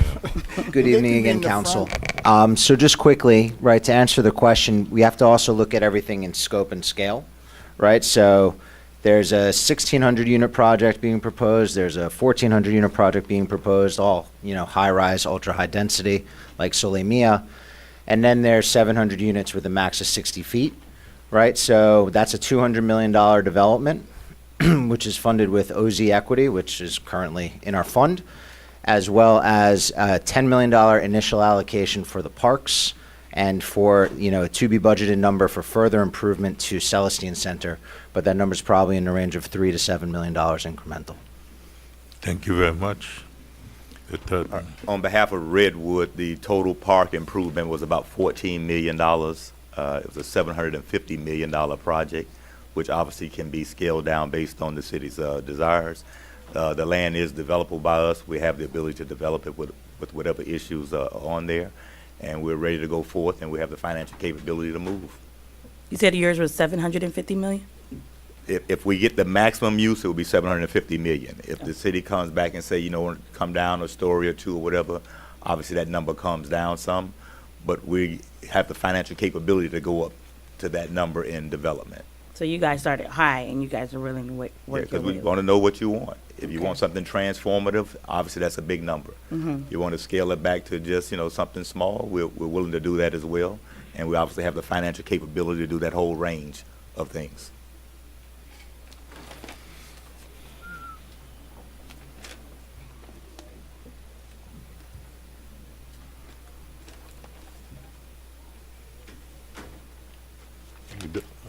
Oh, I'm trying to put all my questions at once because I broke them down by each. Oh. I'm sorry. So I know in each proposal, some propose leasing the land, some propose purchasing the land. I guess for city administration, did we give guidance on which one we prefer, lease versus purchase? Or did we leave that up to each developer? Do you want to answer, Mr. Destrade? Oh. Through the manager, essentially, the solicitation really left it up to the proposers to submit the preferred format, whether it be leasing or purchasing or perhaps even another option. One of the proposals is proposing a leasing format, the other one is a purchase format, and then the other one has sort of an either-or. Yeah, either or, I saw that. So we don't have a preference, like leasing, purchasing, like which one is more beneficial to the city? We didn't, do we have a preference, Madam Manager? Or That would happen in the negotiation. So once you've picked the preferred developer, we would negotiate with them as to whether or not it would be a purchase or whether it would be a purchase or a lease. And did any developer include, I guess, credit the amount that the land is appraised for back to their project? So for instance, let's say the appraised value is 12 million. Are they asking for a credit of that 12 million to their park improvements? Because I did read that one of them said that they would accredit it back to the actual proposed project that's being proposed. Councilman Timothy, that would probably be a question better posed to the proposers and let them. What's the question? present I didn't their hear. case. So no, but right. I think right now, and the steps are we pick, we choose, and we negotiate, because all of them may be open to the same thing. If you want to sell, we said, okay, I wanna sell the land. If you want to lease, I think that everybody is open to either or, if I'm not mistaken, unless we want to ask them the question. Are they open to either or, lease or? Yeah, I just or wanted to purchase? kind of make that fair because I just knew that, if they wanted to put it on record, they could. You want to put, can If we anybody call all wanted of to. them, 1, 2, 3, and either lease or sell, and are you open to do it? But just wanna it's in make the, it's in the proposal that Yeah. they had, though. Yeah, we No, just one, wanna on record one lease had or either or. One Yeah. said we want to lease for 7 million, one had we want to purchase for 10 million, and then one kind of left it open for us, for interpretation. So I just wanted, For purposes of our proposal, we're fine with leasing or purchasing. We agree that once we'd get to the negotiation, we would negotiate with the city on it, but we're good with either or. Mhm. Either, yeah. Either or. And by the way, I also want to reiterate that our proposal is completely privately funded, and we're not seeking any city funds whatsoever. Mercy, Arian. And while you guys are up there, if you could just also include. No, let's, Oh, you don't want to let them answer that question, so. I think our proposal mentioned either or. It didn't really matter to us which way you want to go. We were sure we can negotiate that out. As it relates to the home ownership piece, if you do the home ownership piece in there, the condo, that typically would require fee simple land right up under that building, so that one at least would have to be purchased. And again, no public subsidies on this end. We've already shown you the financial capabilities. Thank you. Speaking for PTM, if we're going to continue with the rent-to-own structure, it makes it much cleaner for it to be a fee-simple transaction. But as you know, with projects that we've done elsewhere within North Miami, we can work with both models and, potentially some kind of transition towards fee-simple if that's easier for the city. Thank you. Thank you. Thank you. I think tonight we heard a lot about public engagement, and I know one of the groups, I think it was PTM, included surveys, although the surveys weren't included actually in the proposals. But what approach did you all take for public engagement? I know we had the RFP where we discussed it. Did any of the groups have any community meetings to take into consideration But, the public? But the question we put the RFP, I think it's solicitation to get, to choose, and after we approve it and we choose one person, I think they're gonna have requirement to meet with the community and address the need of the community. If there is change that need to be done, they're gonna have to do it. I just wanted to know if any of them had any community meetings prior to. How the way the RFP was written, do they have to? Because we were under prior the to cone it of coming. silence. No, but before we went on the cone of silence, remember, we discussed it up here. You did. Yeah, we did. Yeah, So we I just want to discussed know and I know some did community surveys, so I don't know if others did community surveys, did others, How can we do community survey? Well, PTM did community surveys. They have 150 to provide to the record.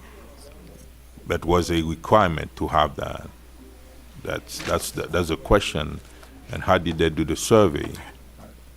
It wasn't included, it wasn't a requirement. Because of we the were a part of, solicitation. we are the selection Exactly, committee. correct. That's, But they could have had it, correct? If they wanted to? I mean, certainly they could have spoken to some of the residents and sort of canvass the residency and just sort of get some feedback from them. But remember that it was still sort of under the cone of silence because it was coming before this council. So there's a number of things that the council, obviously, you have at your discretion. Once you make a selection in terms of what you wish to see before this development, before any of this moves forward, right? Mhm. So it's sort of a blank slate. There's any number of things that you can require and demand that they do, whether it be community outreach, community participation out there. There's any number of requirements that you can put in place that they're going to have to abide by. So it's entirely within your discretion. So that was one question, and then the other one was any local vendor participation within your proposal? Are you guys setting a percentage amount to say, hey, I know we talk about hiring internally, within the community, but what about the commercial retail space? What about your actual project? What is the minority business breakdown? How are you guys making a project that's inclusive to the community? And how do we know that you guys are, best fit to build? So that's just another one of my questions. I okay, know. you want to ask the question to all of them, Yes. each of them? Mhm. Yes. The first, Hi there. Just to go back to the community needs and wants and surveys. So we did do surveys, and we do acknowledge that the community wants parks, and that's why our commitment to the parks, to renovating that park, is $36 million, broken down in $7.2 million in cash payments to the city, and $29 million in park improvements and renovations to Claude Pepper Park. But that $7 million is for the lease purchase, correct? And I'm counsel with Fruit Joy, by the way. Okay. Yeah. Yeah. No, that 7 million that you mentioned is the lease payment, correct? The The 99 7.2 million in cash is payment to the city for to help to with the lease parks. to help the parks or to Yes, lease so the land? total amount that Okay. we're committed to provide regarding parks, the Okay. renovations is What 36 in million. what page is this? Ines? In your proposal? Page 11 of our presentation. Okay. And that page indicates an estimation of overall construction budget of No, 400. page 11 is the team, the development Is team. it 25, the lease? We can go back to, We got different pages. I think it's page, no, it's 25. Yeah, No, that's what I thought. 25. The lease? Is that the lease page? Is that the lease? well, page? it's the project overview page Yeah. with 450 million at the top as an estimated construction cost for the overall project. We're trying to get it back up on the screen. It'll be put up on the screen in a second. Yeah. But on page 25, I see 29 point, 60, I think. no, no. That's for, Page I think 24. you all have a 60. different packet than our Yes, presentation. It's page 60, I believe. Yeah. No. Yeah, page 60. no, page For the 25 park shows like only. That's the lease. the 2905. No, this No, is no, the no, no. improvement to the park. No, no. Okay. The lease agreement including the expense Okay. for the park. So in your package, it's under the lease Yeah, Yeah, proposal. Yeah, Yes. page 25. Yeah. yeah. Okay. All right. Thank you. Just Yes. to answer, I think we had also answered the question as far as our diversity and our minority business enterprises. Our architect is a minority business certified architect. We also have our local representation is Laura Tauber, and her business is located in the city and has been developing in the city. So we are a local team and committed to developing here. Thank you. Yes. So on that topic of PTM, for minority-owned businesses within the core team, there's 2 minority-owned businesses, one which is local to North Miami, and equally as important in terms of local preference and getting people hired. One of the most important things we learned at Sole Mia, which was also a very large-scale development, was that there is the need to not just provide the jobs, but we have to provide the training and the support for them. So that is a framework and structure that we are very experienced in, and working alongside with our consultants, we'll be committed to a minimum of 20% of bringing folks in as long as we can have that skilled labor here and work towards it together. So it's an endeavor that we're excited for and one that we're committed to. And then, Thank you. I think it as it relates to the third proposal, we're 20% equity in our deal with Haitian American investor, and with 30% goal on the employment and the subcontracting work, which is greater than everyone's. Thank you. And then one of my last questions, but not really the last question, because I'm sure I'll have more, is what is your, I read everyone's community benefits plan, but if you can also highlight some of it as well, like what offerings are you offering to the community? I know all three mentioned job training. Just want to know, are there dollar amounts committed to these? We heard about the park improvement, so not this, but anything additional that you guys have included in your proposal in terms of community benefits?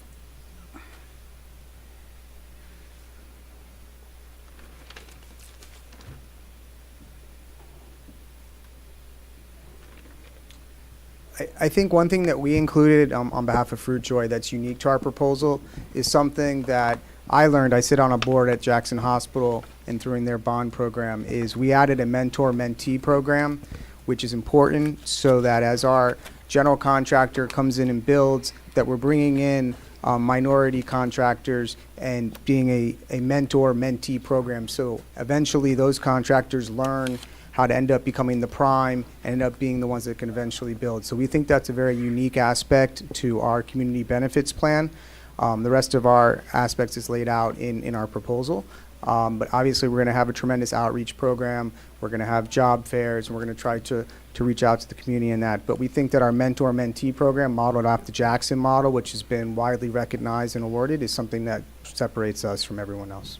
In what page we can find it? It's in our actual proposal. 68. Under the community benefits page. Thank you. But there's no dollar amounts committed to that. I don't think we've articulated a particular dollar amount, but we're obviously committed to putting whatever dollar is necessary to make it a successful program. Thank you. For PTM, for the second proposal, what we learned when spearheading the multi-billion-dollar development of Sole Mia, right, was doing the community benefits program is critically important in conjunction with the city and figuring out the overall structure together. So candidly, while we're committed financially to it, it's something that we need to work on together to identify how we actually maximize the benefits of that program.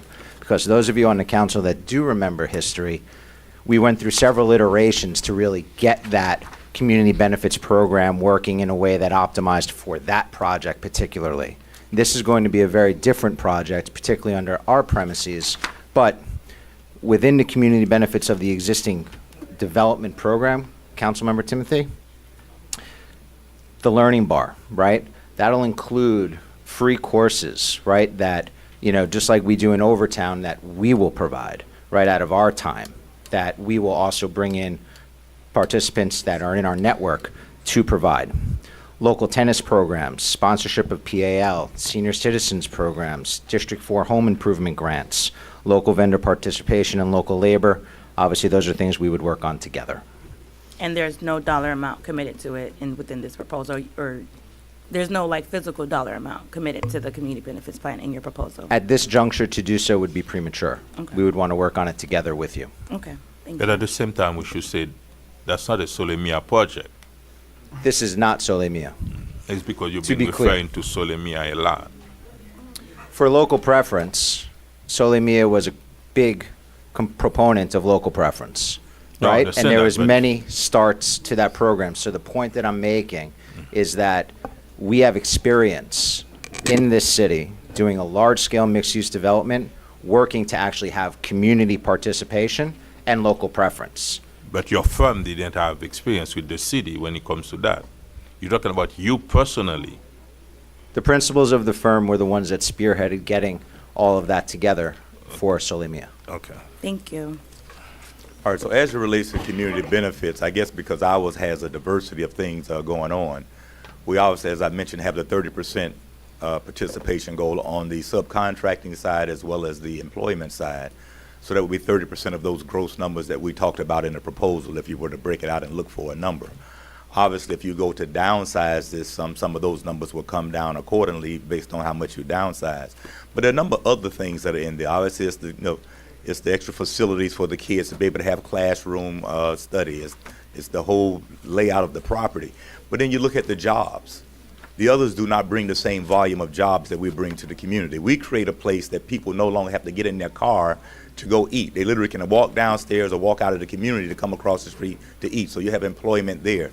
You actually create a village concept that the people outside of the property as well as inside the property have a chance to enjoy. So it's much more of a benefit to the community, not only just the jobs, the subcontracting, the things with the youth league that we talked about with DJ Irie and Mr. Berto, as well as the Haitian soccer club, a football club. But it's a number of things that go on in the property. And remember, the residences, the buildings that have the residential towers have their own amenities. So they don't even have to go down necessarily to the park space to use that. So it stays open to the community. So we really open something up for the community at large.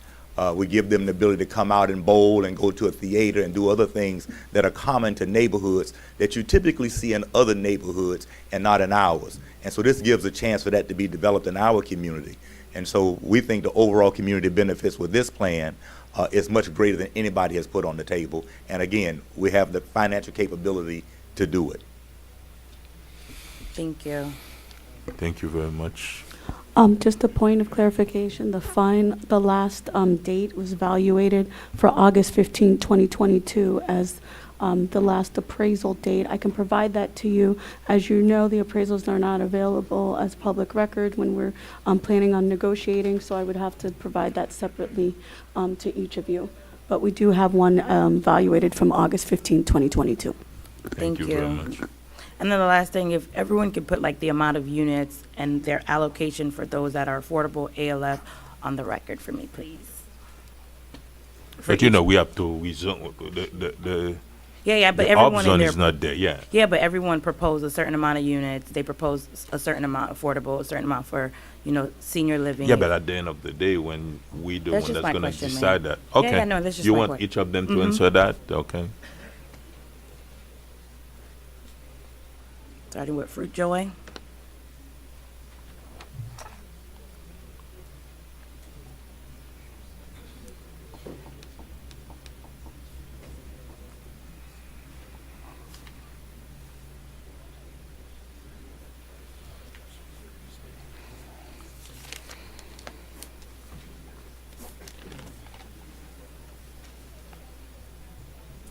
Oh, we can Go skip ahead, sir. backward. You could go Yeah. ahead.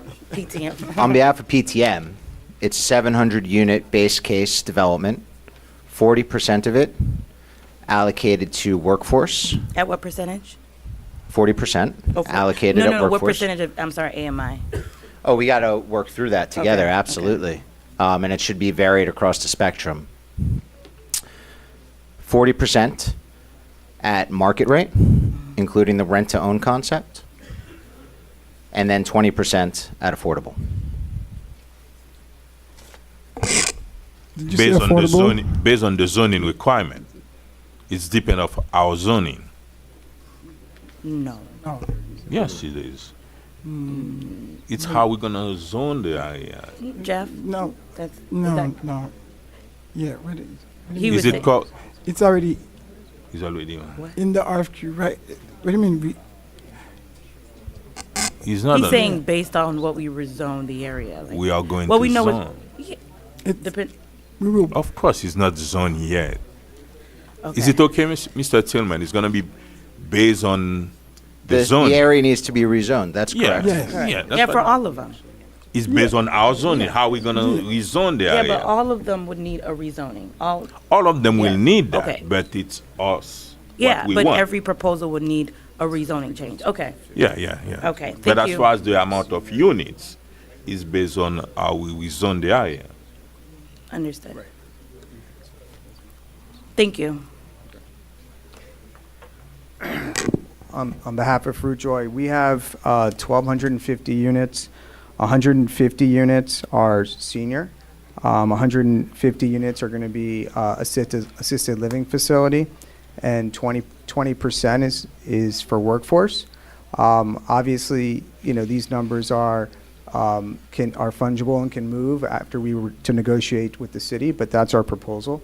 The other thing I'd like to address is that our proposal, one of the things that was important was to preserve open space on the private side. That's why we clustered our development, and we really created a park-like type atmosphere with amenities for the community there.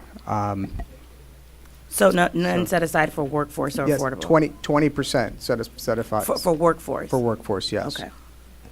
And the rest are market rate? Well, 150 for senior, 150 for assisted living, and the And the rest remainder are- would be market rate, yes.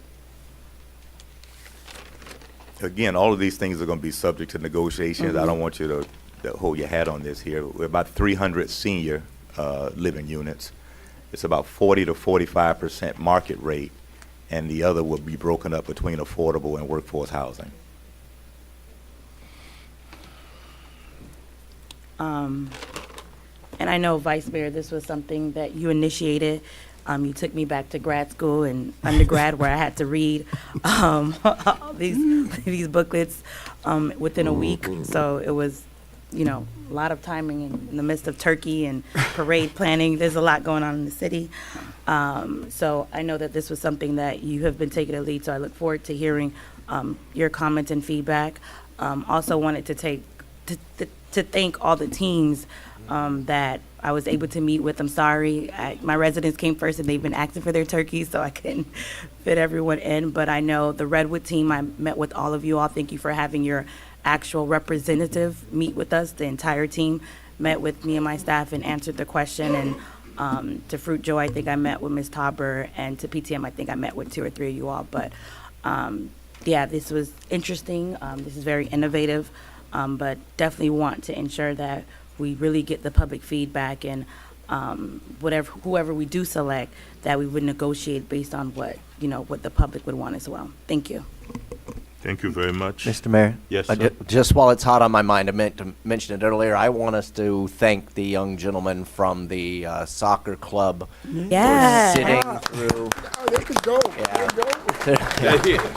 No, tomorrow's Saturday. There's no school. Can I see you guys? But I really Can you stand up, appreciate, people? yeah, really appreciate you guys sitting through all of this. Yeah. That was the only other thing I wanted to mention. Keep up the great work. Council member, are you good, Councilwoman? If I think of any more questions, You'll come back. I'll be back to musical chairs. Councilman District 1? No? Councilwoman? Thank you. Again, thank you all of you for presenting. I met with every single one of you. I thank you for your time. You've answered a lot of my question privately. A lot of them Council Timothy woman asked. One thing that I loved, all of you addressed workforce housing, affordable housing, rent to own, possibility of ownership, which is something that everyone knows that I'm always advocating for a level of ownership. I've seen improvements for the parks. All of you have presented. I will be making my decision on the most advantageous and the best interests of the city. So again, I want to thank you for your time. You all were great, but I know it's going to be tough, but that's how I'm going to make my decision. All of you are going to add value to ad valorem tax, have community benefits. I saw all of that. So if I have any more questions while my colleagues are still conversing, I will ask the questions. But I've already spoken to each and every one of you, and a lot of the questions that I already had were highlighted. So thank you again for your time. Thank you, Council Member. The mayor not here, so I guess I'll take over for District 4. I honestly want to thank everyone, and before we get started, because I do have some few questions, but Councilwoman Timothy, you asked most of the questions that I had in terms. I met with all the teams. I want to say thank you.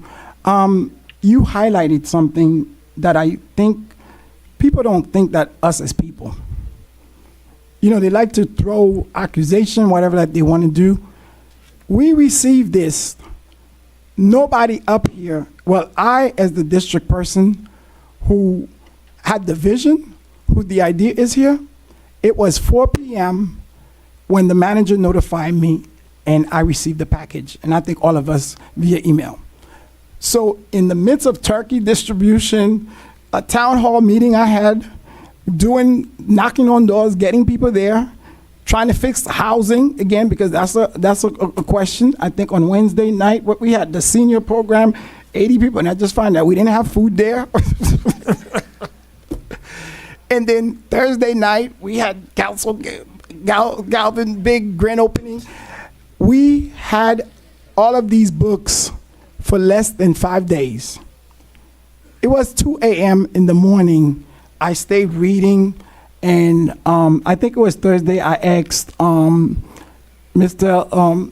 Estrada some questions regarding the financial viability of this is very important to me. Yes, this has been in the making for, talking to the residents in terms of, I think, the vision of the ALF and what we were going to do.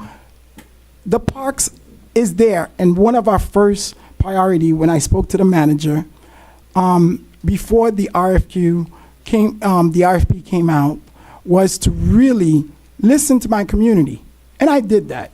And there's nobody here who could talk when you talk about community involvement. I know exactly what my community want, and I asked staff. I said I want something that we don't have over there on the west side. So that's why tonight, you know, I'm a little taken back. I thought we would come here and celebrate, say, oh my God, we're finally getting something on the west side. And we are.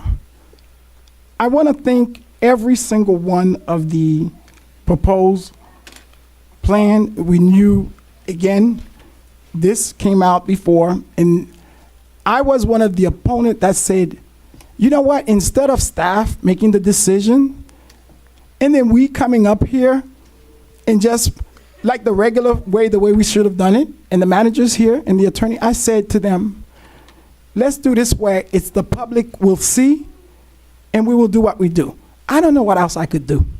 I could have done. And the public have seen it. We did not see these presentations until today, tonight. And that's the legal way. We could not have talked about it or anything. We couldn't talk to the developers, whatever. The RFQ was out. It was Monday night or Monday afternoon, all of us got this. And we had a couple days to review and do what we needed to do to get prepared for tonight's meeting. And these people put a lot of work in. And we took this seriously. And I am very, very proud because I said, people always ask me about what you have done as a councilman and this and that. And I said, you know what? My vision is to leave North Miami a better place than I found it. So tonight, I am really, really asking those who want to say whatever they want to say. And that's what I said to the attorney. There are guidelines. We couldn't go and have these town hall and this and this and that. We did the best where we think that the public, again, will see the same thing that we saw. And we could make a decision that at least would be fair for the community. So this is not about this and this. We have nothing on the west side. So if somebody is not here to fight for the people of North Miami to bring all of us up, then your true color really came out tonight. So I asked the community and I asked my colleagues, let's make a decision, and please, whatever decision that we make tonight, there's one thing, council member, I am not in favor of, you know, selling any land, because that's just how I am, and I did not know that option. Honestly, when it came out, was in there, and I spoke to the finance, to Mr. Estrada about that. Because the RFQ was big, it was complicated, and then the time you could ask questions and this and this and that. So it's there. But it's something that we here on Shore Me, I have not talked to the city manager regarding this proposal. I spoke to him regarding that item, and he said it's up to the council. There's no selling of land. These people are giving us money. They're building us a new park. They say they want green space. We got green space. We even got a dog park out of it. The community engagement does not start now. It starts after we do what we do. Then they could go out there. Legally, they could not speak to us or the staff. With that being said, Mr. Mayor, I have just a couple of clarifications, but I think the council member asked most of my... Yes. I'm so sorry. There was a question that I did have. Mr. Attorney and Madam City Manager, what is the zoning now for, especially that empty spot? What is the zoning, the legal zoning now? I think PTM had it in And their it's proposal. You coming. know, they had a city manager. We got a bow tie. bow tie. All right. Blue bow tie. Good evening, Derek Cook, Director of Community Planning and Development. Current zoning is public use for park. So, okay, so my question is, Mr. Attorney, is there a referendum or anything that needs to be done because it's a park? Or, I mean, it's zoned that way now?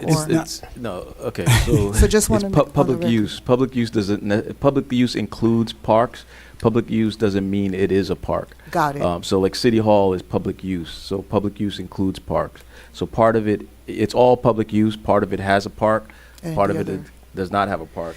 It's not a park. So, so I just wanted to put that on the record. So the part that the development is going to happen is not a park, but it's public use, and it will be rezoned to whatever we negotiate and agree, well, it'll be rezoned. Yes, correct. Right? So I just wanted to put that on the record. And we're not building on the park. I just want to put that on the record as well. No, that was excluded specifically from the RFP, and that's why we ended up going and doing a second appraisal. Right.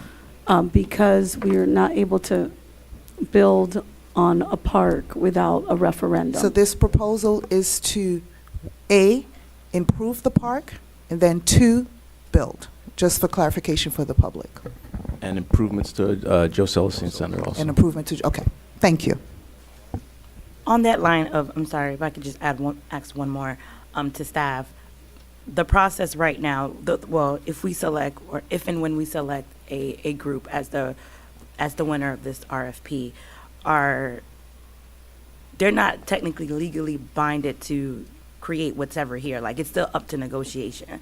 Like, that's when we go before the site plan and CUP, correct? Or do they have to? So this is going to be a little bit long. So part of the reason we felt as staff, and the Vice Mayor mentioned it, that it should come to the council is because, I'm watching these presentations. This is apples and oranges.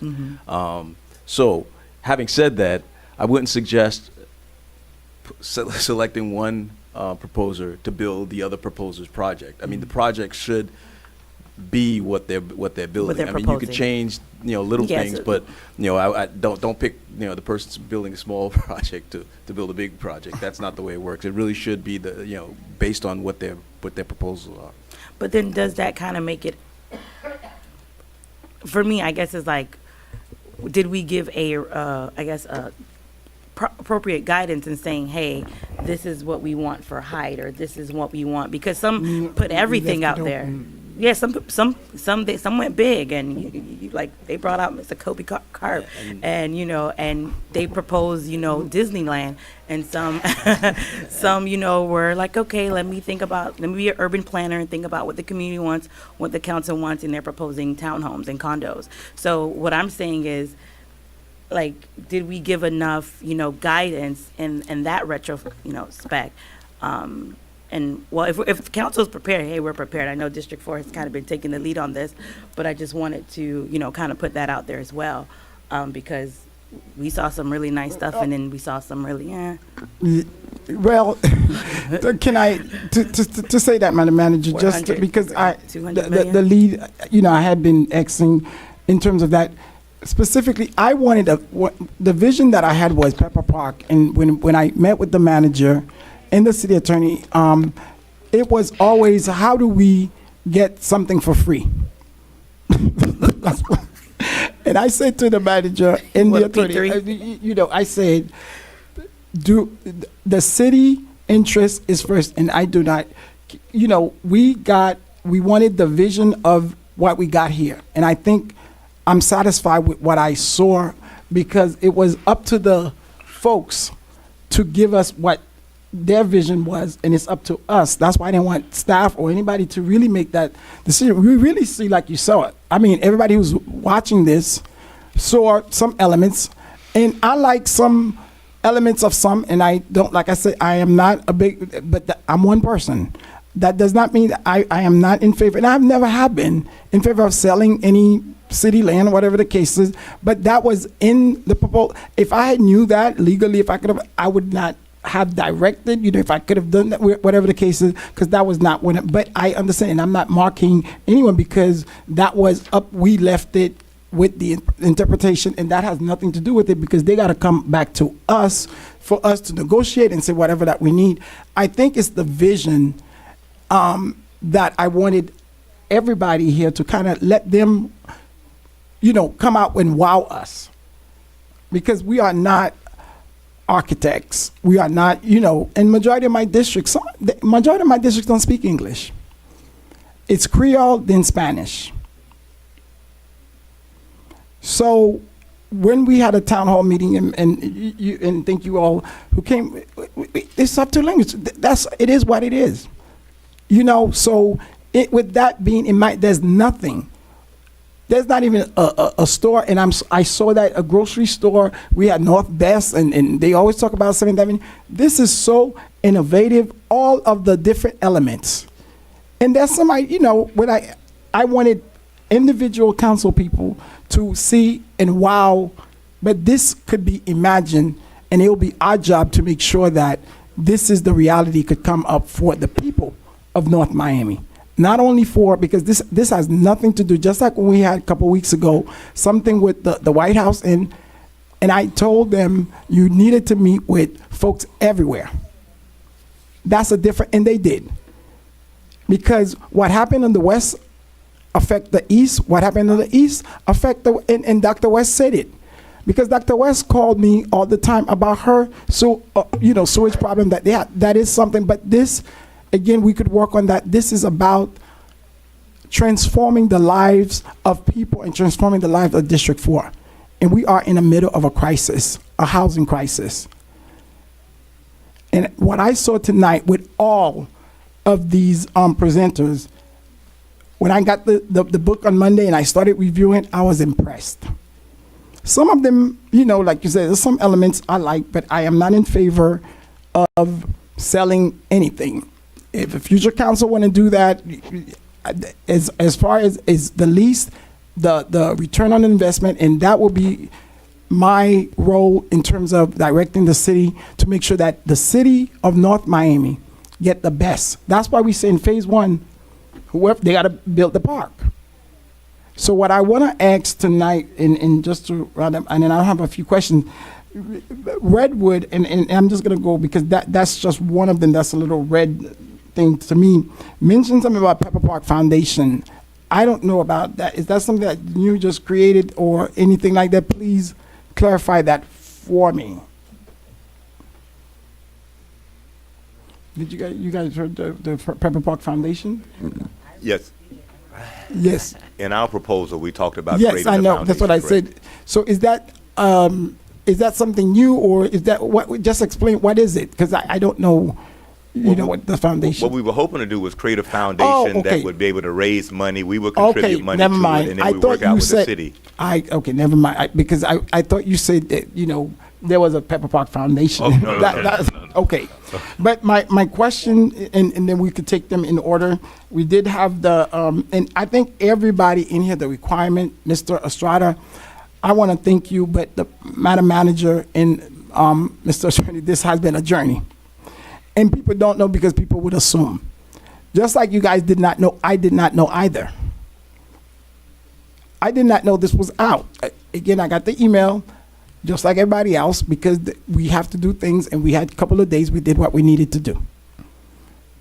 That's just the nature of the game.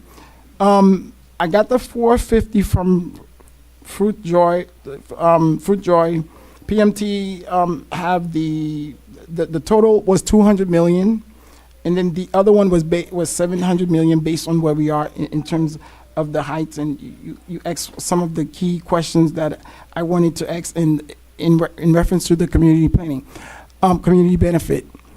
I truly like different elements of each of those, and I think we'll reserve whenever and see what the council would do if negotiation would make in terms of, you know, how this come out, because it has to come back. Benefits can be renegotiated. It's yeah, but when I kind of look at that and I saw different thing, I'm like, okay, this, you know, but they all had that in there. You know, most of them addressed that, and the ALF to me, and this is why I remember when I had this conversation. Our last planning director, Mr. Estrada, if you recall this meeting in my office, and I said to staff, I said, there's one place that is called the VI Aventura. We have seniors who don't even, what we go through in our districts, and people come here and beat up on us, people don't know. We have people sleeping on the streets who's doing this. And I said to folks, we have a senior program that had almost 200 seniors. Some had passed on due to the pandemic, but where we are is, when I looked at this community or anywhere nearby, we don't even have nothing when these people get to the age of respectful, which is something that is dear to my heart. So that's where the idea of independent living came in. And I said to staff, if any of these people is not the quality that you walk into Aventura or anywhere they expect in District 4, please make sure that we do our due diligence to put it out there so that we could get the best. And I feel that we have addressed that, and each of the team did that. I want to say thank you. I am ready, Mr. Mayor. I do have a couple of questions in reference to the, there was one, okay, I think that was addressed with the renter and everything. Yes. No, I'm That sorry. you finish it. Yeah, give me 1 second You with, can I ask think, any okay, sir. Well, this won't be, I don't want to ask a question for one, because I think I did through the council member Timothy a question. I think I did got my answer in terms of the method of payment. My biggest thing is, can this get done? Can the company behind this get this done in a short period of time? I think when I looked at everything, I was down to 2 companies because of some of the stuff, and then I kind of looked and talked and did some meetings. So, Mr. Mayor, respectfully, go ahead and then. No, you said time limit. You want. Yeah, they did. They I think they all. I think everybody was like 3 years, 3 or 4. 3 years. Can But you you know, please state? some of the things gonna be based on our negotiation. If our negotiation take, the lawyer is gonna negotiate. They can take 2 weeks, 3 weeks. They can take 4 months or 6 months, and they're gonna have to come to us based on the negotiation. Now the deadline after the city, after negotiation, right, ready to pull permit. What's the deadline? Would you like to hear from After them? that Their process. projected, Because if you take 6 milestones? months to negotiate, or Would you like 1 to- month or 2 months, that's gonna. I think the manager. I think the most important part after we negotiate, you have the capacity or the fund to start the project. Hi, good evening. On behalf of Fruit Joy, we have built over 14 million square feet of residential development. We are by far the largest and most proven developer out of the 3. We are committed to doing this project in 3 years. That's In what we 3 said. or 2? 3 years. I think so. Thank you.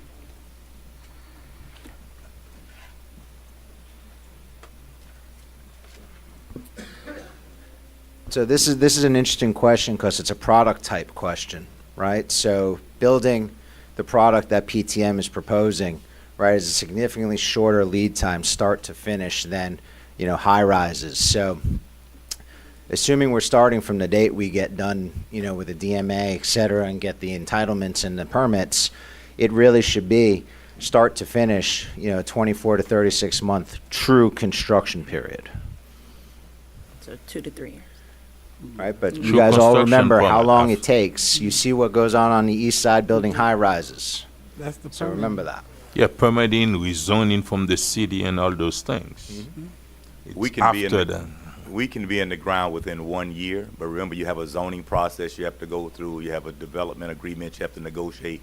So some other preliminary things between the developer and the city that's gonna take some time to get done, including, again, your zoning.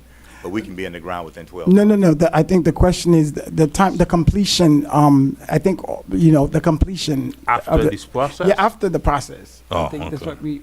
Yeah, they said, everyone said about 2. But But we're looking at anywhere between 3 to 5. Remember, we're more capacity than everyone else.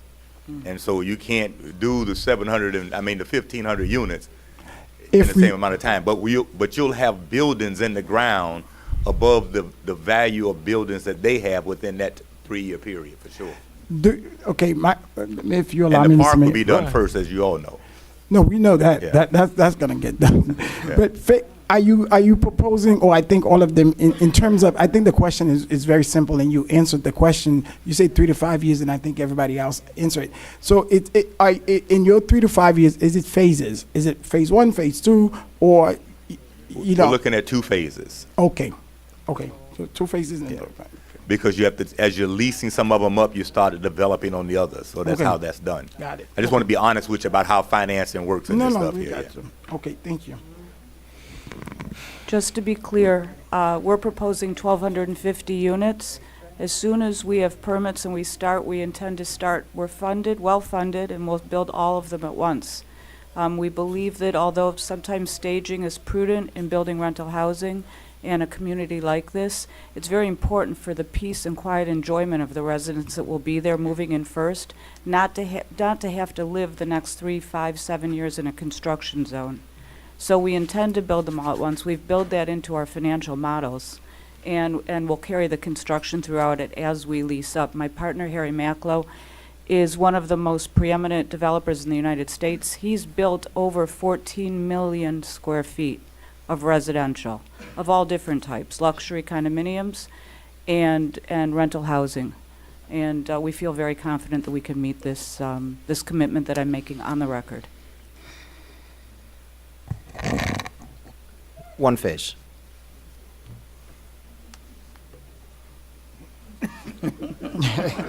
That was.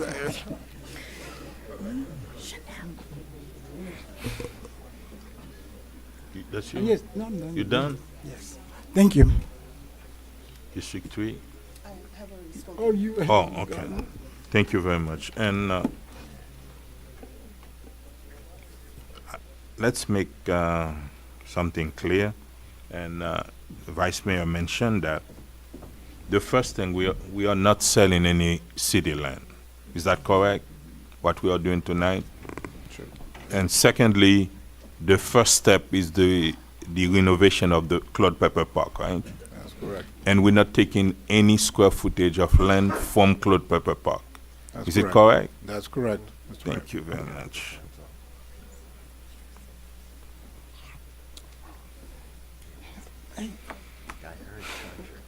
Hey, Council.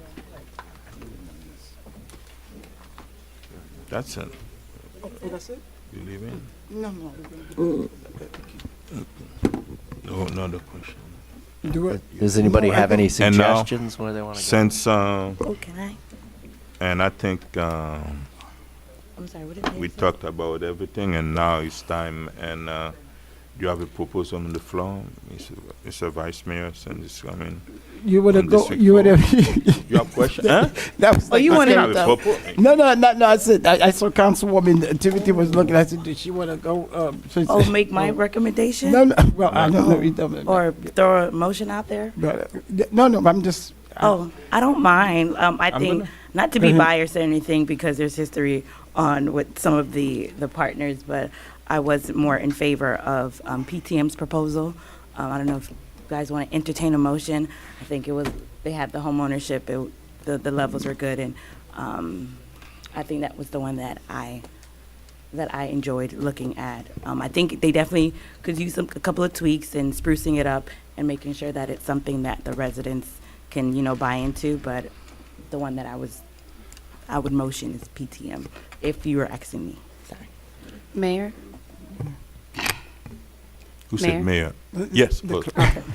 So I just want you to know for the minutes that the motion, because I know how sometimes the conversations go and the motions may not always be clearly stated.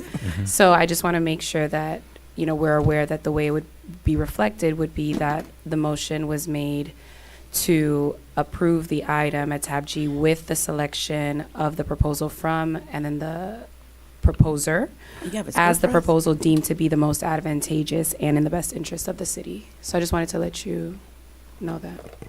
You have Okay. a skirt press? Okay. I thought we were gonna let Oh, sorry. District 4 make the motion unless No. she made, okay. We joined. If you want to give Is me the that script, motion, I can. but- Huh? Go ahead. That's your motion? That was, that would be my motion, but I would withdraw it if we want to allow Vice Mayor to make the motion, because I know this is something that he is spearheading. Thank you, Councilwoman. There's the motion. What? No, you Do could, have I the mean, at this motion? point, Yes, I do. you could just say the name and I would record it as this language being Yeah. the motion. Oh, the PTM is what my motion was for. We have a motion. Do you have a second on the floor? Second for discussion. Second for discussion? Yes, go ahead. So, Councilman DeSulme, I'm following your lead. It's District 4. Are you, is PTM the organization you want? No, to let's. go with? No, but I'm Oh, looking. this part is- We're right, discussion, If you want to do that, let him lurching let him make the proposal. If My proposal, I would definitely, based on what I've seen tonight and see, I would definitely go with Redwood. That would be my proposal. So I'll And I withdraw my was- motion. And I would second that. And I will second Oh. that Redwood. Oh.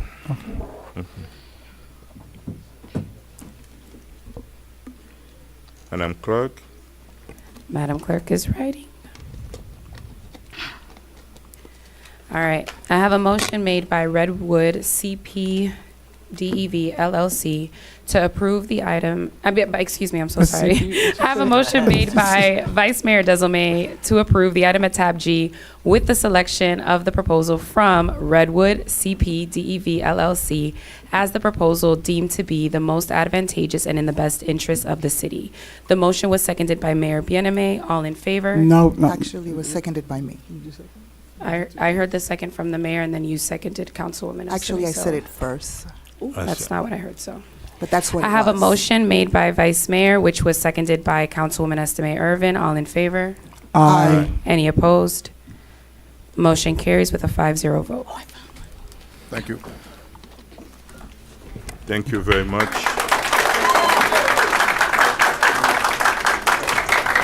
Somebody just.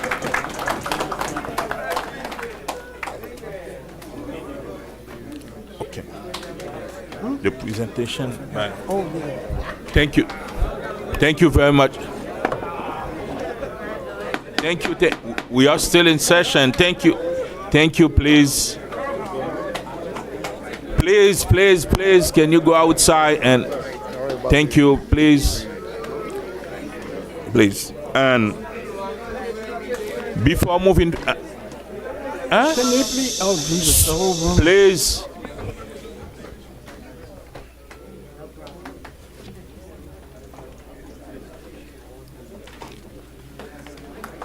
Before moving forward, we had a statement from a resident about Let me, oh, about an item on consent. It was tab C, right? yes. And we have Mr. Thank, Madam Clerk, what is it? And I can think we it's by call? item. What's it? Can we call? yes, Madam, can you, Madam Clerk? The special presentation, is it here? I mean, yes, it's not a special. It's not special yeah. presentation. You wanna If you You allow a me, testimony and Yeah, so Vice Mayor Desilme is trying to call him up. oh. yes, I want to say thank you to, the clerk. If we recall a couple months ago, we had a young lady who was an intern, guys, from the youth council. Oh my God. She was the clerk. Oh, that's true. Let them Thank clear. you. Yes.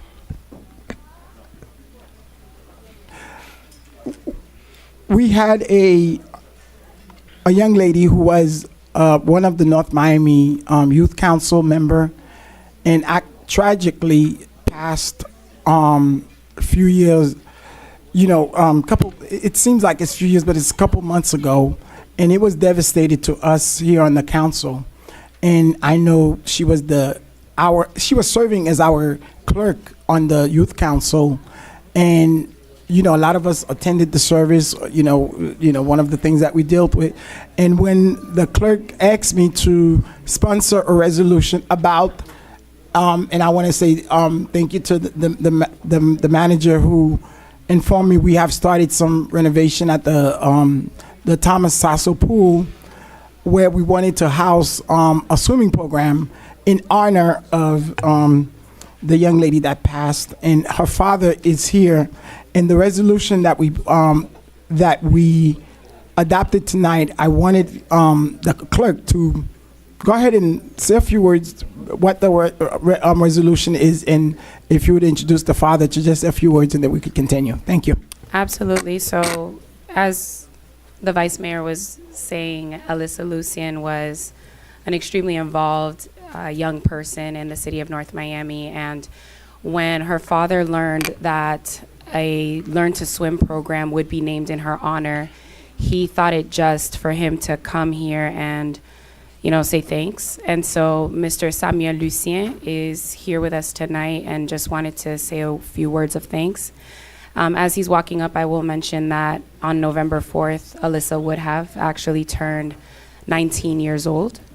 And she had, if she had continued, if her life hadn't been cut short, she would have actually probably made her way to the Navy, because once Alyssa had an idea in her head, she was going to make it happen.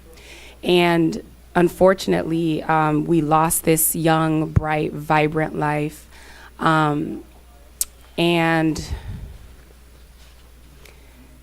I just want to thank you, Vice Mayor Desumé, for finding it right to honor her life and her legacy in this way, and to help her family know that, and anybody who loved her, and she was really loved, everybody know that her life was not actually in vain, and that now we're establishing or reestablishing a program that would allow for other children, young people, maybe even me, right, to learn this extremely necessary and yet life-saving skill. So, excuse me?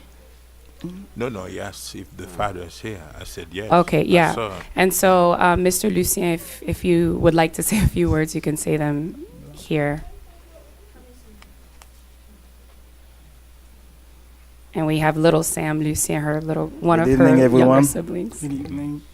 My name is Samuel Lucien, the father of Alyssa Lucien. I live in 1524 Northwest 119th Street, Miami, Florida, 23167. And last May, Alyssa died in a swimming pool. She was trying to do something that could help her follow her dreams. She wanted to join the Navy, and she trying to teach herself how to swim before she get there. But unfortunately, she tried something she didn't know. By naming the swimming pool after Alyssa's name is a good thing to save lives of other people who don't know how to swim. Maybe they will learn, and they will stay alive to follow her dreams, just like Alyssa wanted to do. Thank you. Thank you very much. Yeah. Thank you. Let's conclude our presentation. Okay. Now, the next item is tab H. Thank you so much. Tab H, a proposed second reading ordinance of the Mayor and City Council of the City of North Miami, Florida, amending Chapter 7 of the Code of Ordinances entitled Finance at Article 3 entitled Procurement Code by amending Division 1, specifically at Section 7-121 entitled Exemptions to provide for the exemption of telecommunications, internet, and cybersecurity services from the procurement process, providing for repeal, conflict, severability, codification, and an effective date. Thank Tab you. H. Thank you very much. That the second reading. Tab H is open to the public. Tab H is now closed to the Move public. for approval. Second. Yes, go ahead. Is public We open hearing to the now public. open? Oh, sorry. Okay. Esther Blinn, 1990, Northeast 118 Road, North Miami, Florida, 33181.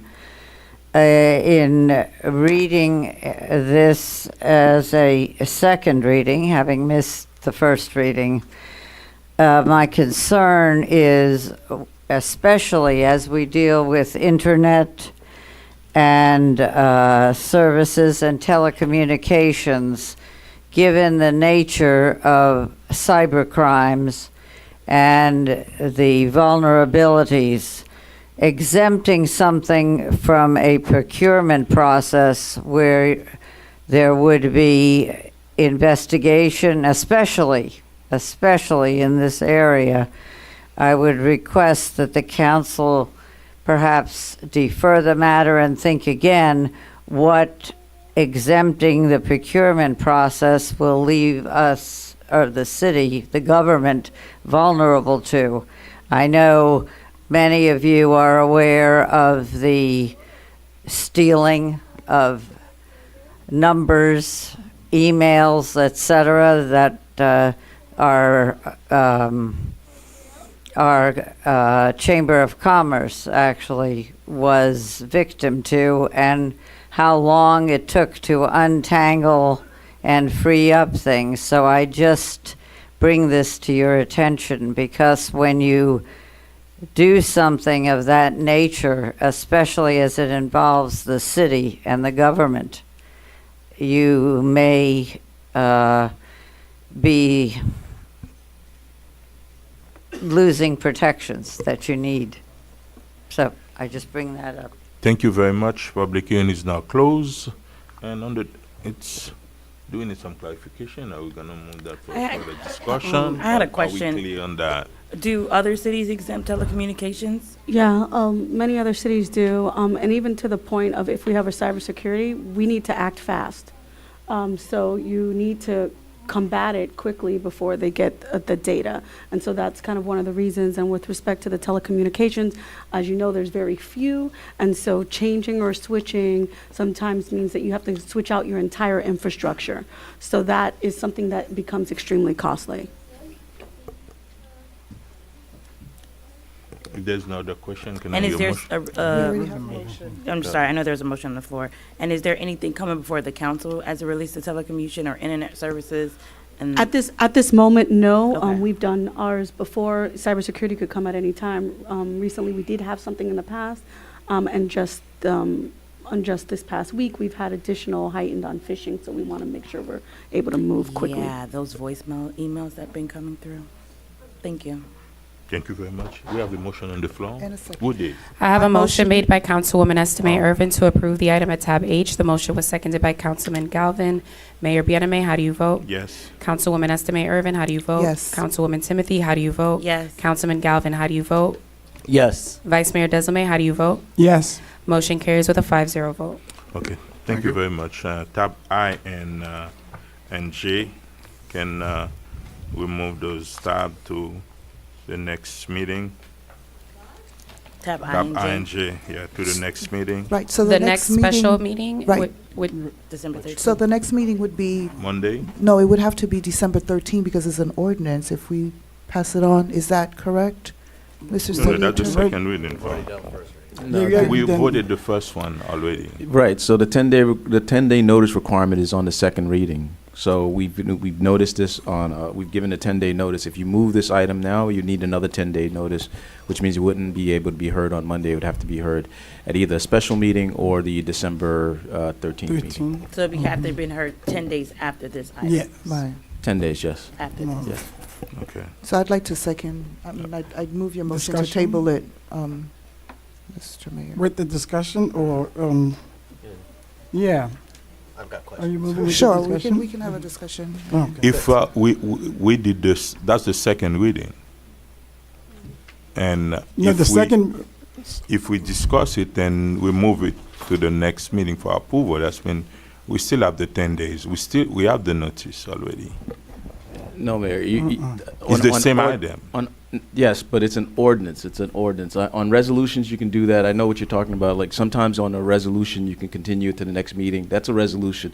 This is an ordinance which is governed by state statute. The 10-day notice doesn't come in our charter. It's not our ordinance. It's state statute that requires this.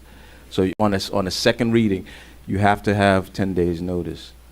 Only 10 days? Or We have the in this second. case, this would make it like 13 days. Are you saying that because it would be 13 days on the money instead of 10 days on the money, we can't vote on it on Monday?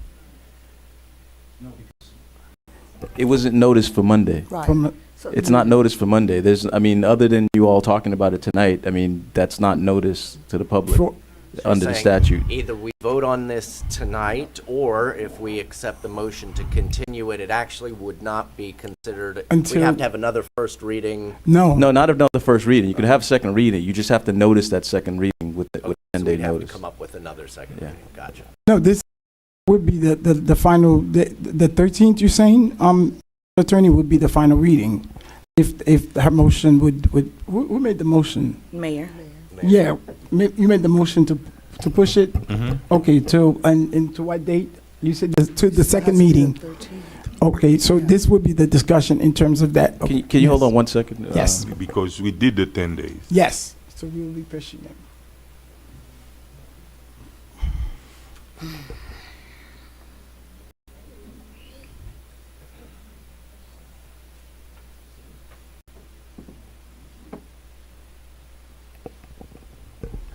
Yeah, so there is a way to do that. So what you could do is open it up to public comment tonight, which would then mean that the public had an opportunity to hear it, and then And we table Thank it you and very then vote it later. And then on. table it till when? Whenever you'd like to at that point, because Okay. the point of the That 10-day could notice is that include the public. Monday, or it No, could the be 13th. December, Right. or it could Right. be, okay. The point of the 10-day notice is that the public gets to participate, but if the public participates tonight, then Okay. that, We could do- that okay. Thank you very satisfies that. much.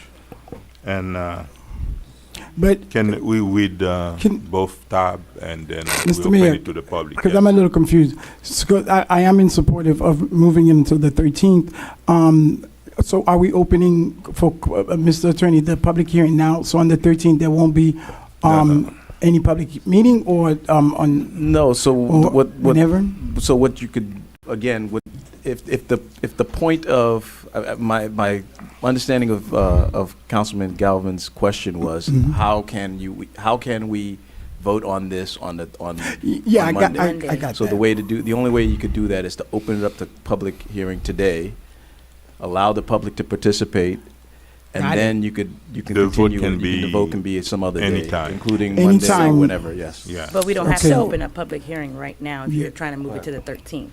December the The 13th. Yes, 13th. December. So, Yes. if I may, I'm inclined to tabling it. I understand we want to do a discussion. It was brought to my attention by a couple of residents. First of all, I'm a Sabbath keeper, and I'm not the only one that's a Sabbath keeper here, and typically, we wouldn't have a meeting on a Friday night. So there are other people of the Jewish faith that have contacted me and said, hey, a lot of people are not here to input.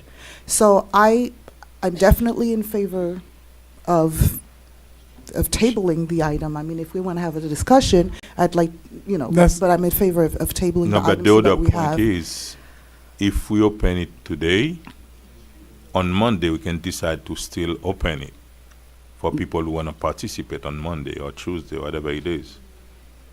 But can we, okay, what is the motion? Because I'm confused. I thought the motion Which that was on the December 13th. So what, that, And you in technically terms of could- moving it? That's, I would also be more comfortable to table it and move it to December 13th, because again, to have just more so participation. Can we One of the open- problems that I had with this was it was done so quickly. So, Mr. Mayor, I need to clarify it, and I totally get where you're coming from with the religious bent. We should then at the beginning of this meeting after we heard Yeah. from all the other groups, because if this is an important item, so were those. So, I Yeah. got it. But Right, Mr. but- Mayor, but- question for Mr. Mayor. Why do Yes. you want to move it from tonight Yeah, but- to Monday? No, but I withdraw my motion. Okay. It's to have it heard tonight. So at the end of the day, we can postpone the vote or whatever we want to do. Oh. Let's open it tonight. Is Madam that a Clerk? motion? Can I second that? No, we will move that. Madam Clerk, tab I and J. Can you read both so we can have open discussion on both? Tab I. A proposed second reading ordinance of the Mayor and City Council, City of North Miami, Florida, amending sections 10, 36, and 58 of the city charter to change the date of the general election from May 9, 2023 to November 5th, 2024, and to change the date of the subsequent elections, providing for the extension of existing terms of office, adopting such charter amendments pursuant to sections 100-3605, parentheses 2, and 166.021, parentheses 4, Florida statutes, providing for severability, providing for inclusion in the charter conformity and amendments, providing for repeal of conflicting provisions, and providing for an effective date. Tab I. NJ, Bo. Tab J. A proposed second reading ordinance of the Mayor and City Council of the City of North Miami, Florida, amending Chapter 6 of the City Code of Ordinances entitled Elections by amending Article 4 entitled Election Administration, specifically at Section 6-76 entitled Dates of Elections, to change the dates for regular elections from May in odd numbered years to November in even numbered years, to coincide with national and gubernatorial elections, changing the dates of the runoff election, providing for repeal, conflicts, severability, codification, and an effective date. Tab J. Thank you very much. Both tabs are open to the public. Tab I and J. Esther Blinn, 1990 Northeast 118 Road, North Miami, Florida 33181. I spoke at the last meeting for public comment. And in my in my citizens forum, because I was unable to speak at the public comment on these items for the first reading, I advised the city council members and the mayor that I believed that there were unintended consequences to these motions. And the city attorney advised me that his treatise on the matter was to answer the question, the general question posed by the mayor and council, are these two items legal? These two items are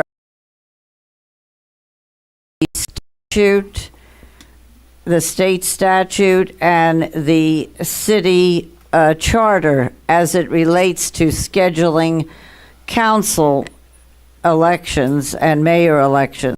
However, his treatise did not address term limits.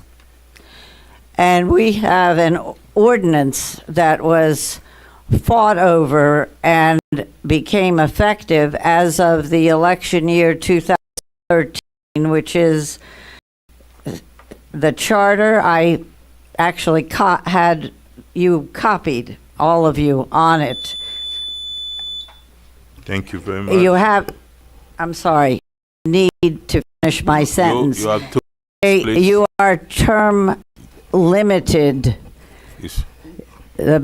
Mr. Galvin, you, Mr. Mayor, and you, Mr. Desalme, are term This limited has out nothing to do with me, by the way. Nothing. as of May 2002. It's done, Mr. Blinn. 2 minutes, Mr. Blinn. You're not doing your Mrs. Blinn, thank you. Well, Thank you. perhaps someone will see I'll give you their the rest of minute. my time. No, you cannot. You have 2 minutes. William Welsh, 2032 Northeast 120 Road. By extending the duration of a council person's for 18 months, that is almost half of their term. This is thwarting the voters' right to choose. If you intend to change the election date, then you need to back the people. You need to have the May elections and the people that were going to be voted in 2025 backed into the November 24 election.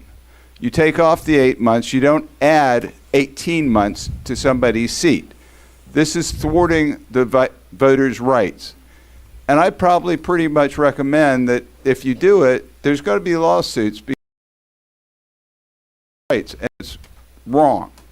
Mr. Mayor, you've resigned, so it's not affecting you, if I understand correctly.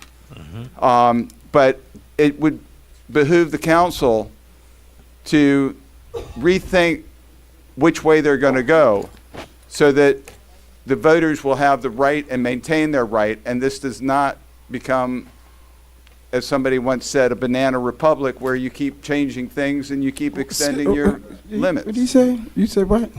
Banana republic. Oh, thank you. I thought I heard you. So I was just told that because I had no elections in my condo. I was not making fun of any particular, just a term.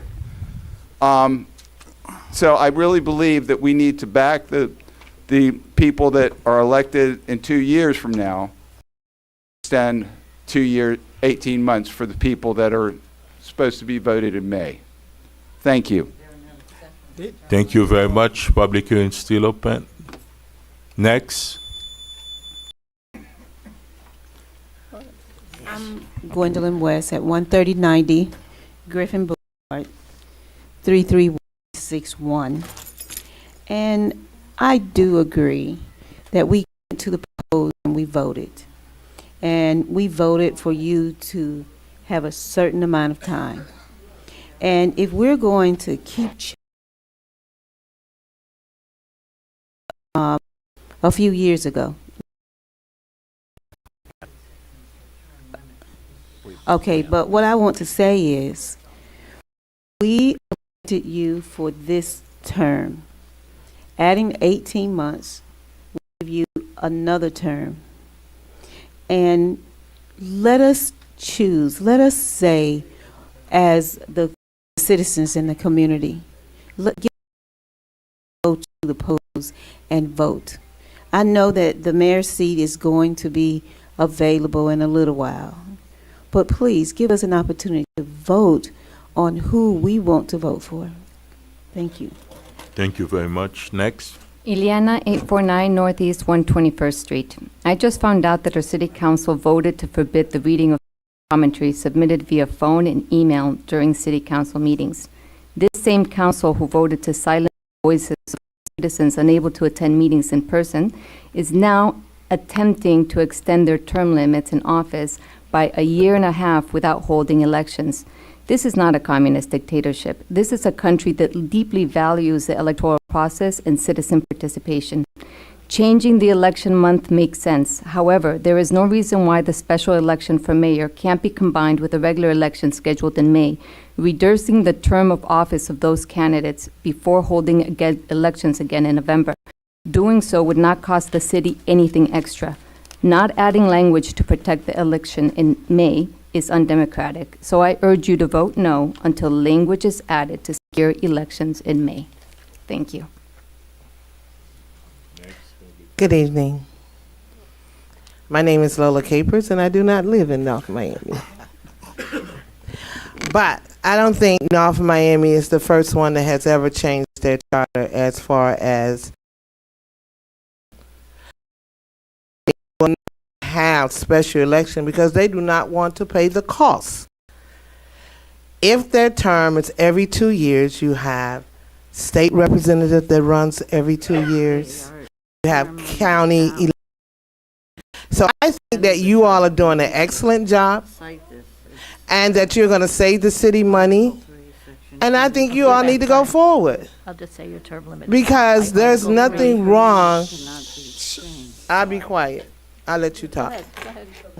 Sorry. Go ahead, I'm sorry. Everyone up here is doing a very good job. All the commissioners y'all have up here are approachable. You can talk to them. If it's, I don't live here, you correct. But when it comes down to saving money and moving a principality, I have very good experience. So you all wants to save money, move forward. No matter what you do, it's not going to be enough. Thank you. Destroy term limits. Councilwoman Blinn, I think your time is already. Yes, Can Ms. I think Davies? She's done, yeah. I think she's done. Okay. Hi, thank you for opening up the comments. 127th Street. I think it's a good idea to hold local elections at the same time as national ones, but I also think we can make this transition in a way that the citizens and voters of North Miami will support. Why not hold the election that everyone is expecting and looking forward to in May 2023, but then hold another election in November 24 to complete the transition to the new election cycle? Every candidate in the May 23 election will know that they are running an abbreviated term and that they can decide to run again or not in November 24 when the new cycle begins. This could be a more transparent solution for the public and the current slate of candidates. To those who say the city cannot afford to pay for another election, I would remind you that this city always finds millions of dollars for vanity projects and sweetheart deals. In Tab E tonight, you just spent $250,000, or the cost of an election, as I was told, to fund more quote-unquote upscale events. Why not instead invest in making our city more democratic? My proposal would avoid the perception that the current office holders are trying to hang on to their seats for longer than they were originally elected, which is democratically and legally problematic. The residents will rightfully see this as an abuse of power by the current council to stay in an office for an extra year and a half, especially at higher salaries as a result of the generous pay raise you have awarded yourselves. The public deserves and expects an election in May 23, and we are already having a national election in November 24. So let's have a local one too. Thank you, and please vote no on extending your own term limits in office without an election. That's mine. Councilwoman Blinn, I think it's only fair to allow the next speaker to have the microphone to themselves. Mr. May, if Yes. you allow me, Mrs. Blend, during citizen forum, you can come back and complete your comments, Ms. Blend. Yeah, you can do that during Trying to citizen politely say, please let the speaker come to the microphone and speak what's on their mind. And if you would kindly Hello. step back. Eileen B. Exceed her time, which you're not allowing.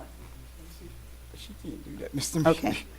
Eileen B. Caba, 13350 Northeast 3rd Court. I spoke last in the first session, in which I essentially echoed a lot of what everyone else have said. It's about the democratic process. And that is something that is extremely important, and you cannot put a price on the democratic process. Can I give her the rest of my time, please? I still have a minute and 32 Yes, seconds. okay. Thank you. Okay. By passing this, those of you who are term limited, for which there are no exceptions, that is Article 3, Section 10.3, term limits. Your term limits are 8 years for council, 2 consecutive terms for mayor.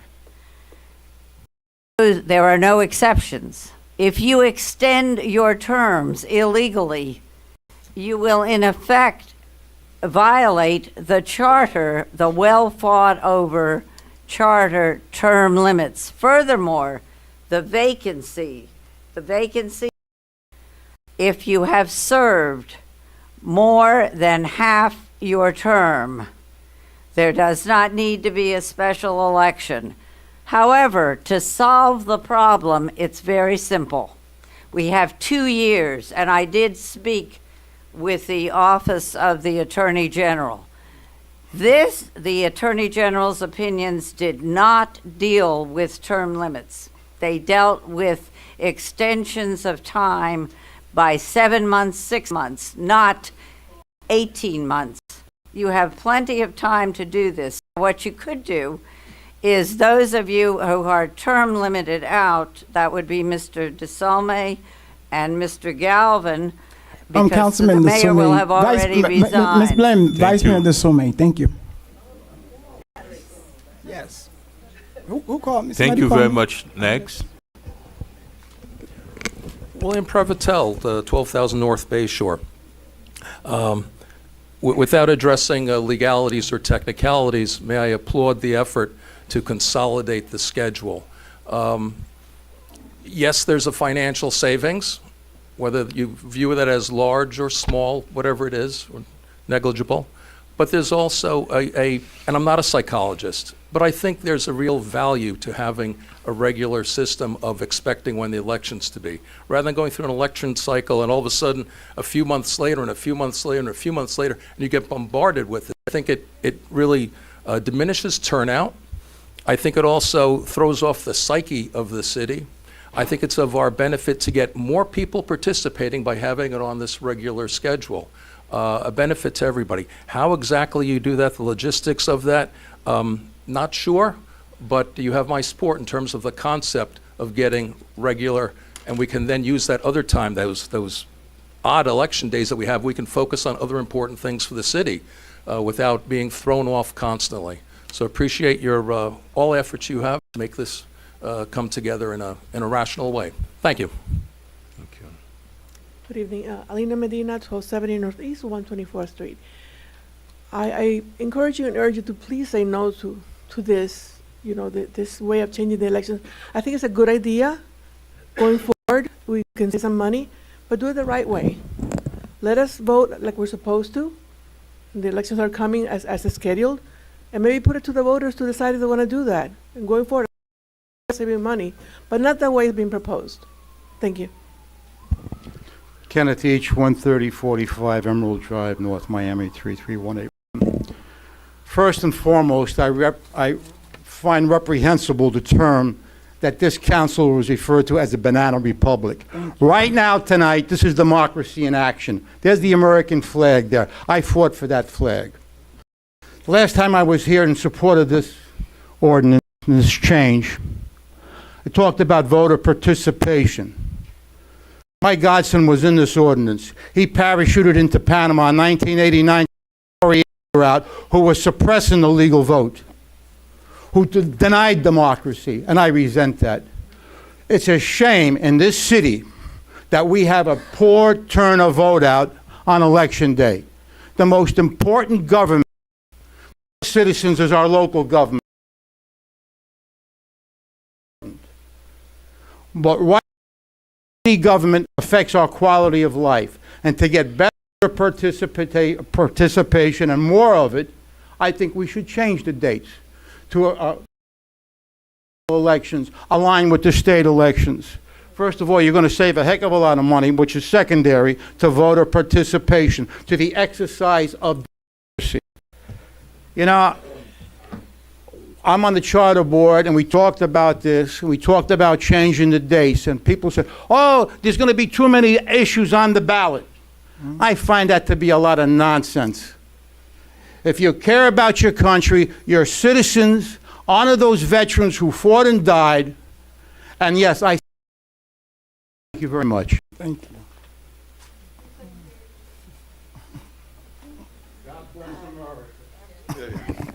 Hector Medina, 1270 Northeast, 124. Term limits. There's a reason for them. The reason this nation is great is that President Washington, who established that precedent on his own because he couldn't be king, in his second term, that was it. And it was done that way by all the presidents until Roosevelt in World War II. After that, it was done legally, and it's only 2 terms. Extending 18 months, your term, is un-American. Nobody can say that that's American. You are, in fact, taking over a position that doesn't belong to you. That's it. Your term is up.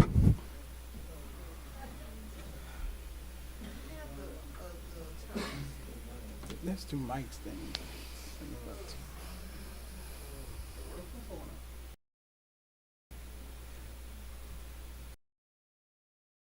Boy, 1345 Northwest 129th Street, Miami, Florida, 33167. Of course, you should vote no for, we should have term limits. One thing I want to say, I haven't been to a lot of meetings. I'm really not a politician, but I am a part of the community. And this is my first meetings that I've attended. And I don't want to offend anybody, but a lot of people come to America because we have a democracy, because we're allowed to vote. They were not born here, they came here seeking freedom. And when they came to seek freedom, a part of the voting process and choosing their leaders is a part of that freedom. And I have to be careful because sometimes I get emotional. I'm African American. I heard Haitian American being thrown around the room a lot, okay? But I do feel like you have to respect this country and its, especially when it comes to voting. Isn't that the reason why your forefathers came to this country? And to sit here and see folks basically come to America and reap the benefits of it, which is good. Everybody deserves that right. But then I'm seeing folks trying to change those rights that we have in order to vote. And it annoys me. Because my people came by choice. And a lot of people came here by choice. Because it's a better place. And then to come to this place and establish, it's just, again, it's not American. Thank you, sir. It's not American. Thank you. Public hearing is now closed. And Discussion? and Can I say something? yes. Please. You know, I said tonight at the beginning of this would reveal. And if you did not, what just, I don't know the man that just spoke, but yes, me and the man came from another country, but my other colleague did not. So yes, it is that serious. You are degrading Haitian American. It's fine, but that's the reality of it. So and don't no. You already said what you said. Mr. Chief, excuse me, sir. It's, excuse me, Mr.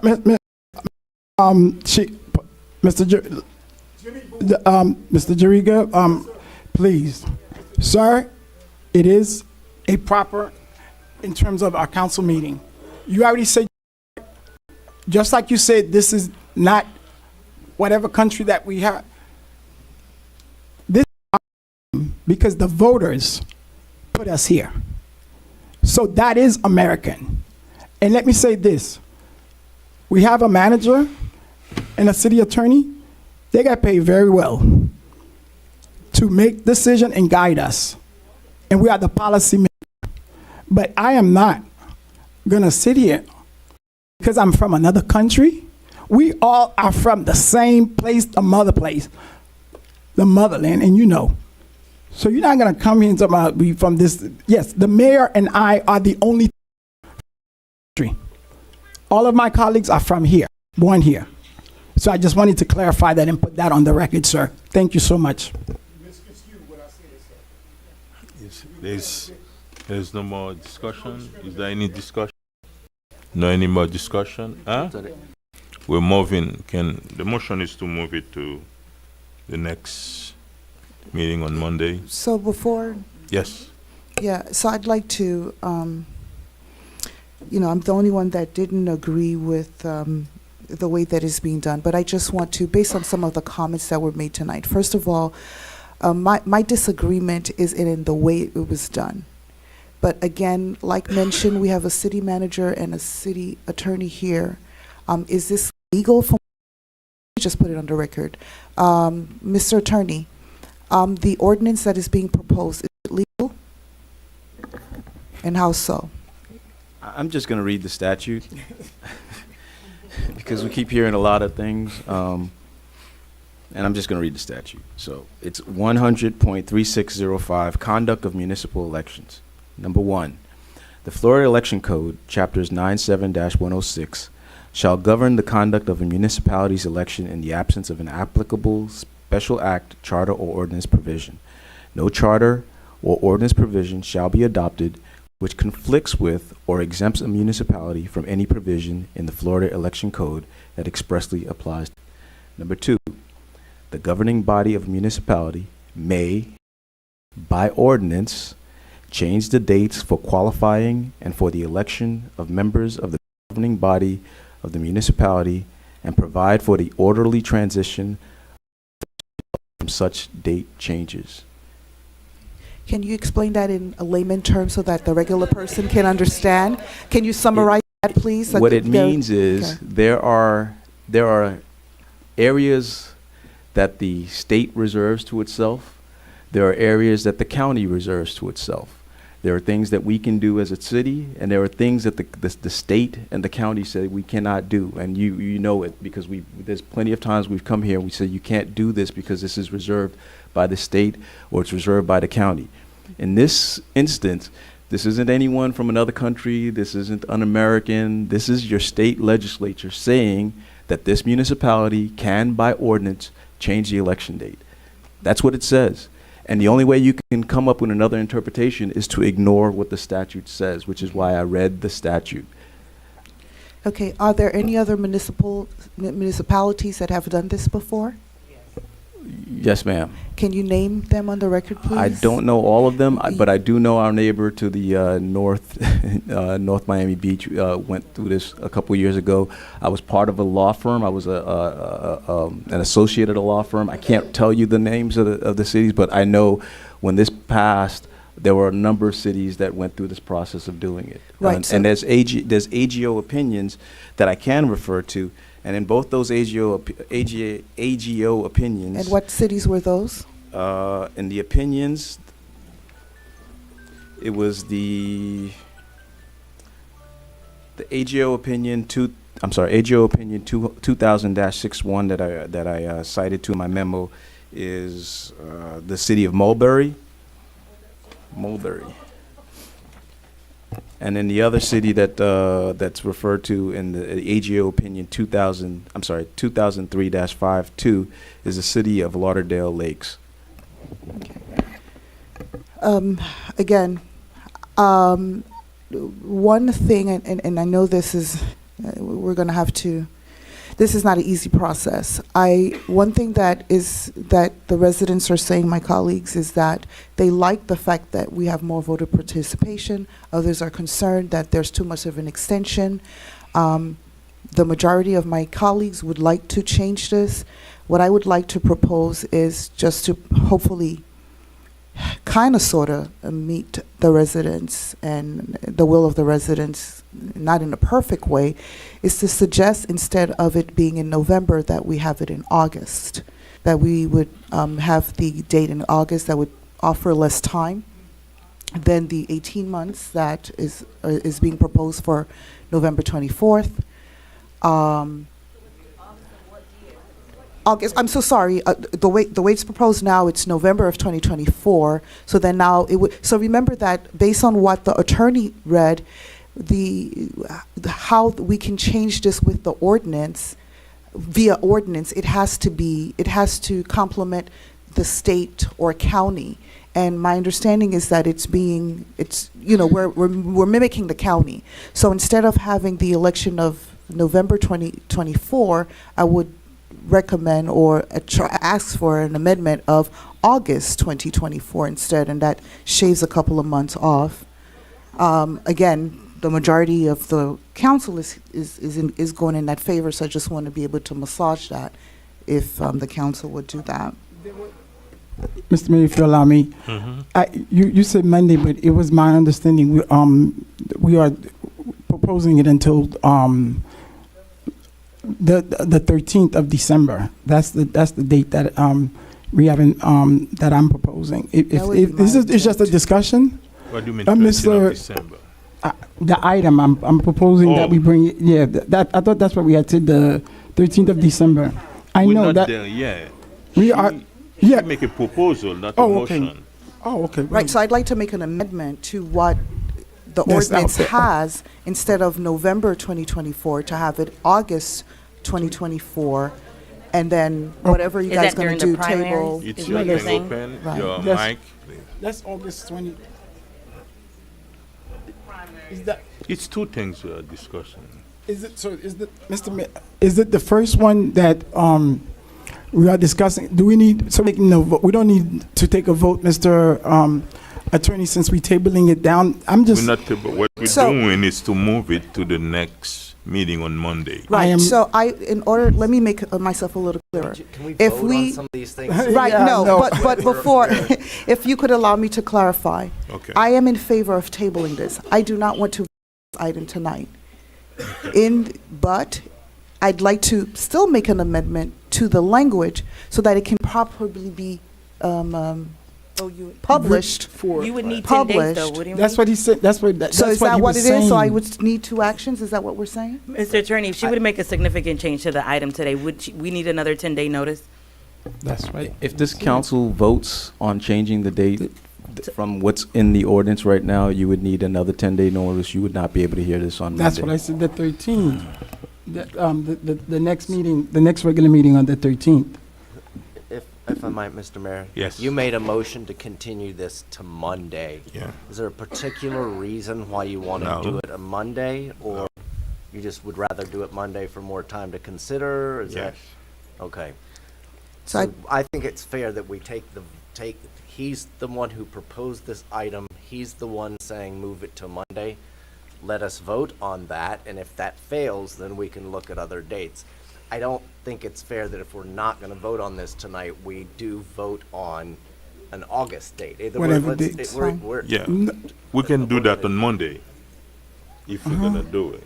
Well, if we're going to No. change it to August, then we would only be able to, we wouldn't be able to do that night anyway. That's what he It would said. have to be heard a yeah, second exactly. time. Still need a Proposing it. second. Exactly. That's why, Exactly. that's why he's proposing it now, No, whether you propose whenever- now or Monday is the same thing. okay, but what I'm saying is, the item is not being voted on until, it's being Monday. pushed until let's agree on something, because I think we kind of all over the place. The I'm in agreement favor is to of- move it on Monday.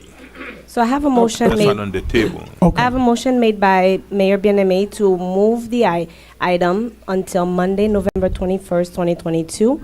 Do I have a second? I'll second that. I'm sorry, can you repeat the motion? to I have a move it motion on made Monday. by Mayor Bien-Aimé to continue move, to continue on the Monday. item until Monday, November 21st, 2022. The motion was seconded by Councilman Galvin. And my purpose for seconding is that the mayor who's brought this matter forward has said to, I don't know if the microphone picked it up, he needs a few more days to think about it. We're meeting Monday anyway. What is it that, what are we thinking? I'm just trying to. I seconded, what I seconded, if the mayor meant, was this To move as on a is. vote on Just- Monday. We're just moving this to Monday as opposed to voting tonight. Councilman Timothy, how do you vote? I'm sorry. I'm like a deer caught in the headlight right now because there was so many votes. This is to move it to Monday, correct? Yes. That's correct. Okay, yes. Mayor Bien-Aimé, how do you vote? Yes. Councilwoman Estimé Irvin, how do you vote? Yes. Vice Mayor Desume, how do you vote? No. Councilman Galvin, how do you vote? Yes. Motion carries with a 4-1 vote. Tab J, Tab J. the same thing. I have a motion made by Mayor Bien-Aimé to continue the item until Monday, November 21st, 2022. The motion. Councilman Galvin, can I have a second, please? Second. The motion was seconded by Councilman Galvin. Mayor Bien-Aimé, how do you vote? Yes. Councilwoman Estimé Irvin, how do you vote? Yes. Councilwoman Timothy, how do you vote? Yes. Vice Mayor Desume, how do you vote? No. Galvin, how do you vote? Yes. Motion carries with a 4-1 vote. Tab K, Quasi-judicial items. Oh, we still got more of an agenda? Can we move this to Monday? Can we move the rest of the Move it agenda? all to Monday. Can we move the rest? We almost done, yeah. Which one is that? That's- Tab I K. have no idea what's going on. Please be advised that the following items are on the agenda are quasi-judicial in nature.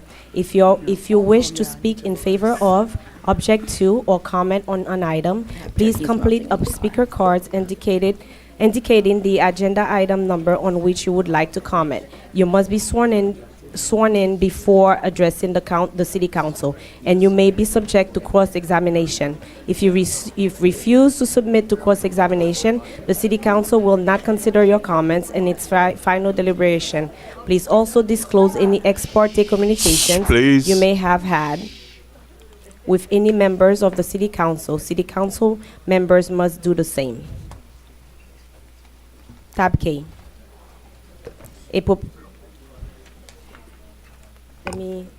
Let me do the swearing. Can you first. read it, then you do the swearing? Oh, sure. Yeah. Tab K. A proposed quasi-judicial resolution of the mayor and city council of the city of North Miami, Florida, approving a tentative plat application submitted by 135 Memorial LLC entitled Tentative Plat of Delma Homes for the parcels generally located south of Citadel Plaza, 13400 Northeast 3rd Court, west of 13330 and 13350 Northeast 3rd Court, south of 13310 Northeast 3rd Court, north of 13270 Northeast 3rd Court, and specifically identified with Miami-Dade folio number 06-2230-000-0121 and 06-2230-000-0122 in accordance with Article 3, Division 8, Section 3-802 of the City of North Miami Code of Ordinances and Charter 28 and Chapter 28, Section 28-7, parentheses B of the Miami-Dade County Code of Ordinances, providing for an effective date and all other purposes. That's tab K. Thank you. Now, can you swear in anybody wish to speak, or Yes. do you want to do it individually? No, I could do all three of them at the same time. 4 of them. If you are giving testimony today on tab K, L, M, and N, please rise and raise your right hand as I issue the oath. Do you solemnly swear or affirm that the testimony you are about to give in these proceedings will be the truth, the whole truth, and nothing but the truth? If so, say aloud, I do. Thank you. You may be seated. Thank you very much. Tab K, and just a quick resume. Is a plat, right? Yes, sir. For Tab K. Good evening. I'm Derek Cook, Director for Planning, Zoning, and Community Development. As stated, this is a plat to allow for the unification of 2 properties located approximately at 13310 Northeast 3rd Court.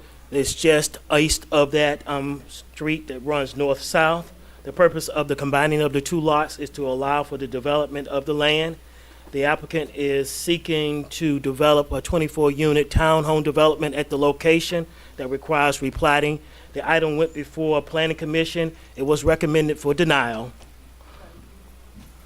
The next step, if you so choose to allow this to go forward, is to transmit this item to Miami-Dade platting and staff and traffic review, and then for final review for final plat for city council to be announced as according to when they get through their platting process with the county. Thank you very much. Let's open it to the public. Public hearing is open on tab K. Public hearing is open on tab K. Thank you. It's public hearing.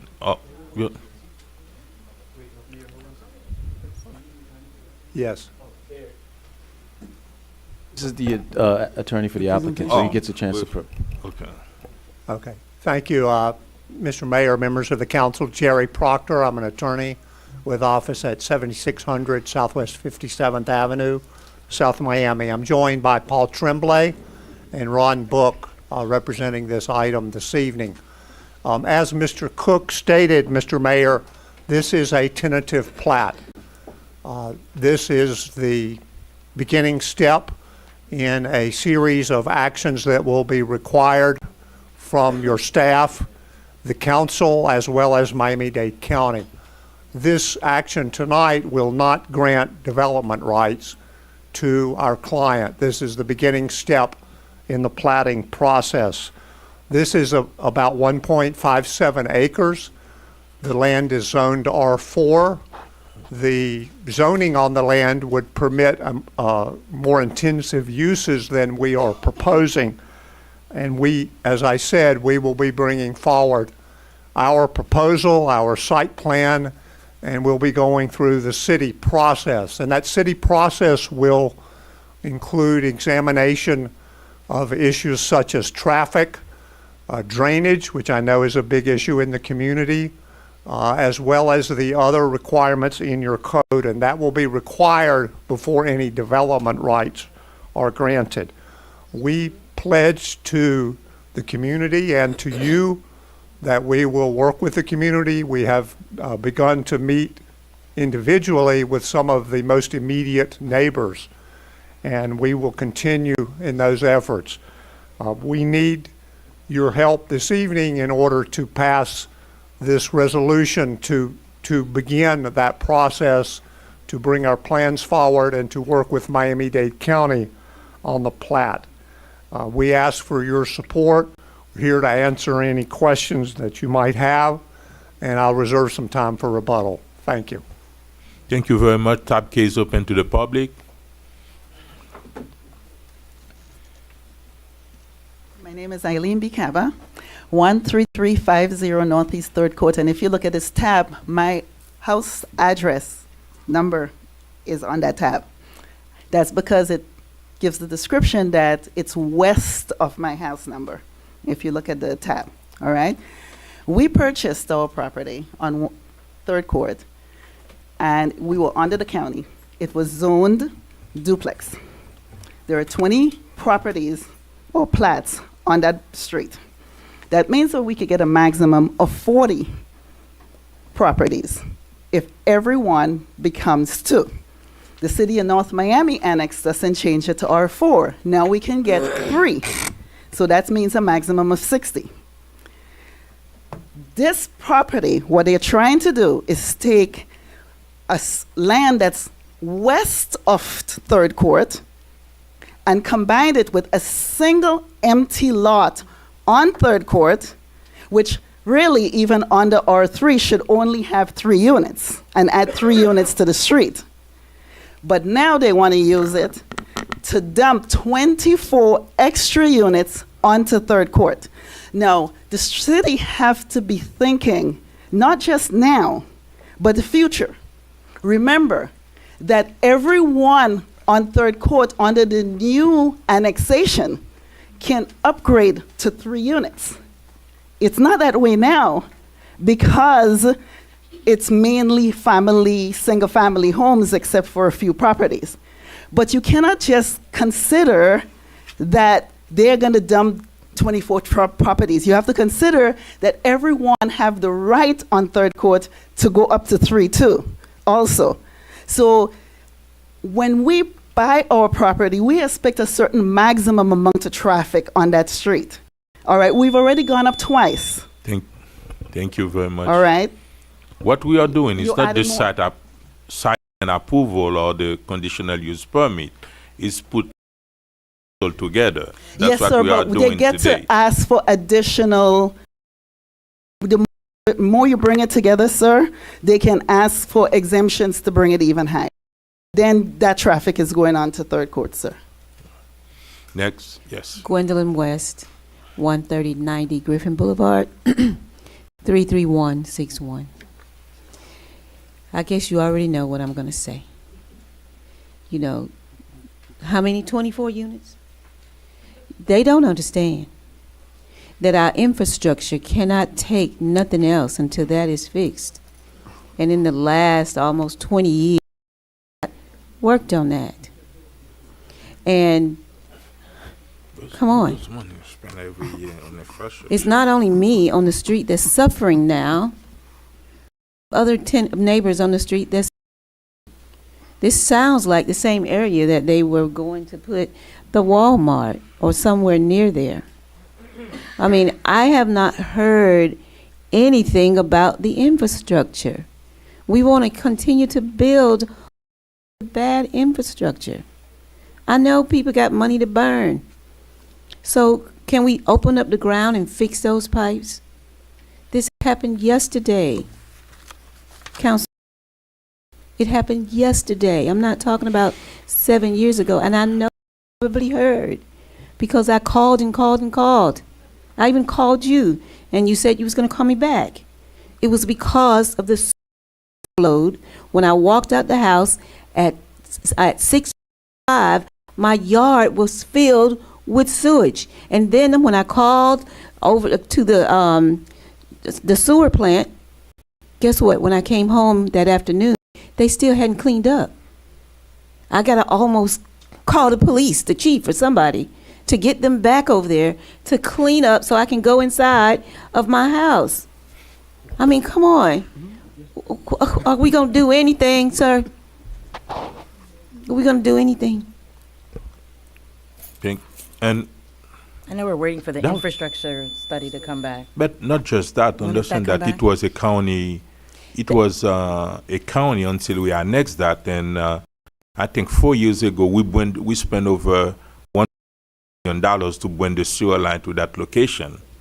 You brought the sewer line. We didn't have it. But the sewer before. line was already in that location, sir. No. And listen, that's You're not talking the about for sewage your from my house. property. No, I That's not understand the your sewage from- property. I'm talking about from 135th going to 131st. Okay, sir.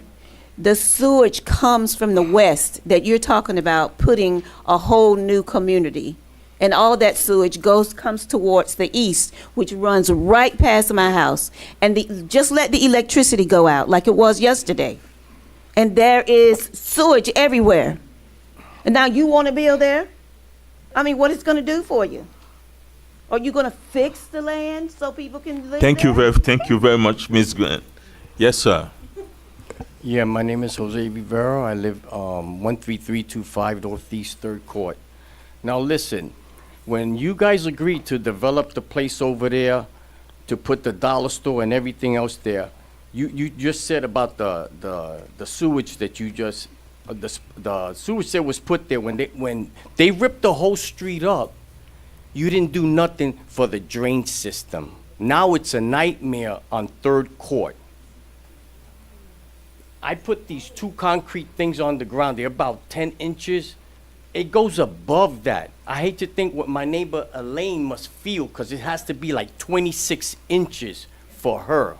Now, when the ground was, when you guys were developing, you had the opportunity to fix the drainage system and you didn't do nothing. Now you have the developers there. So while you got them there and they got all those equipment, you can rip stuff up and you can put a proper drainage system there so my street won't flood and it won't look like it's a canal. Because the system that's there now, it drains to the canal. And today I was at the gas station, when I looked over the wall, that canal is full.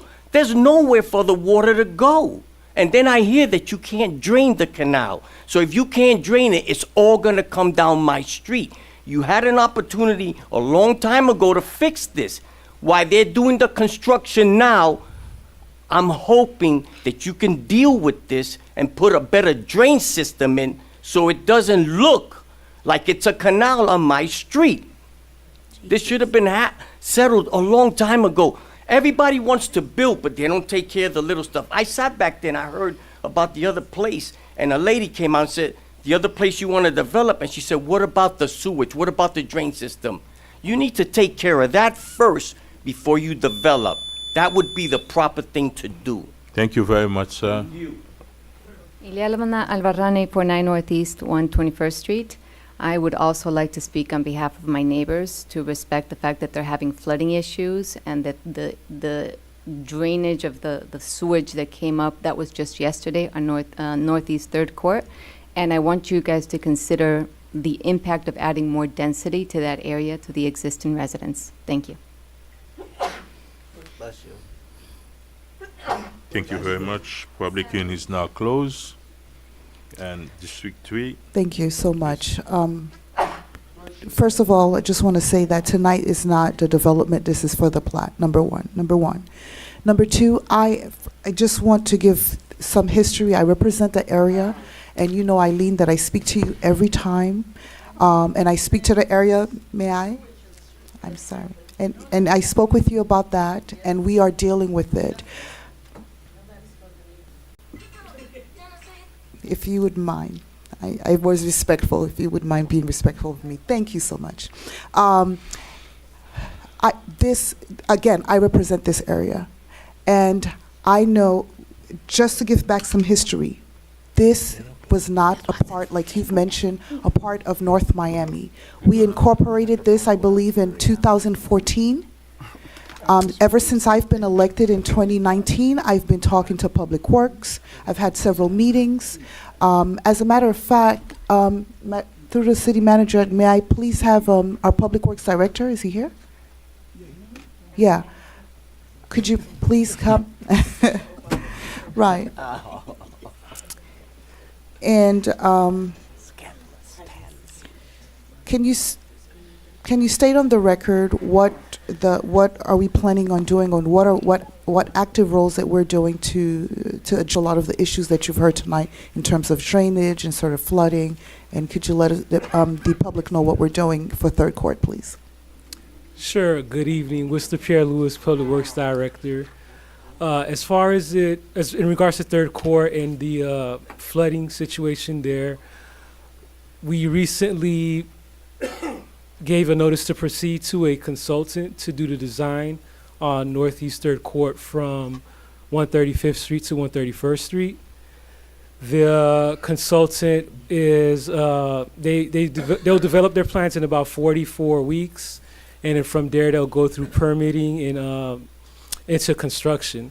So we have issued them with a purchase order, and they will begin their design work.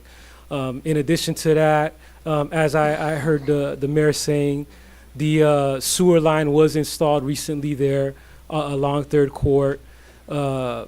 We also have had discussions with the developers as far as things that we can do in the meantime.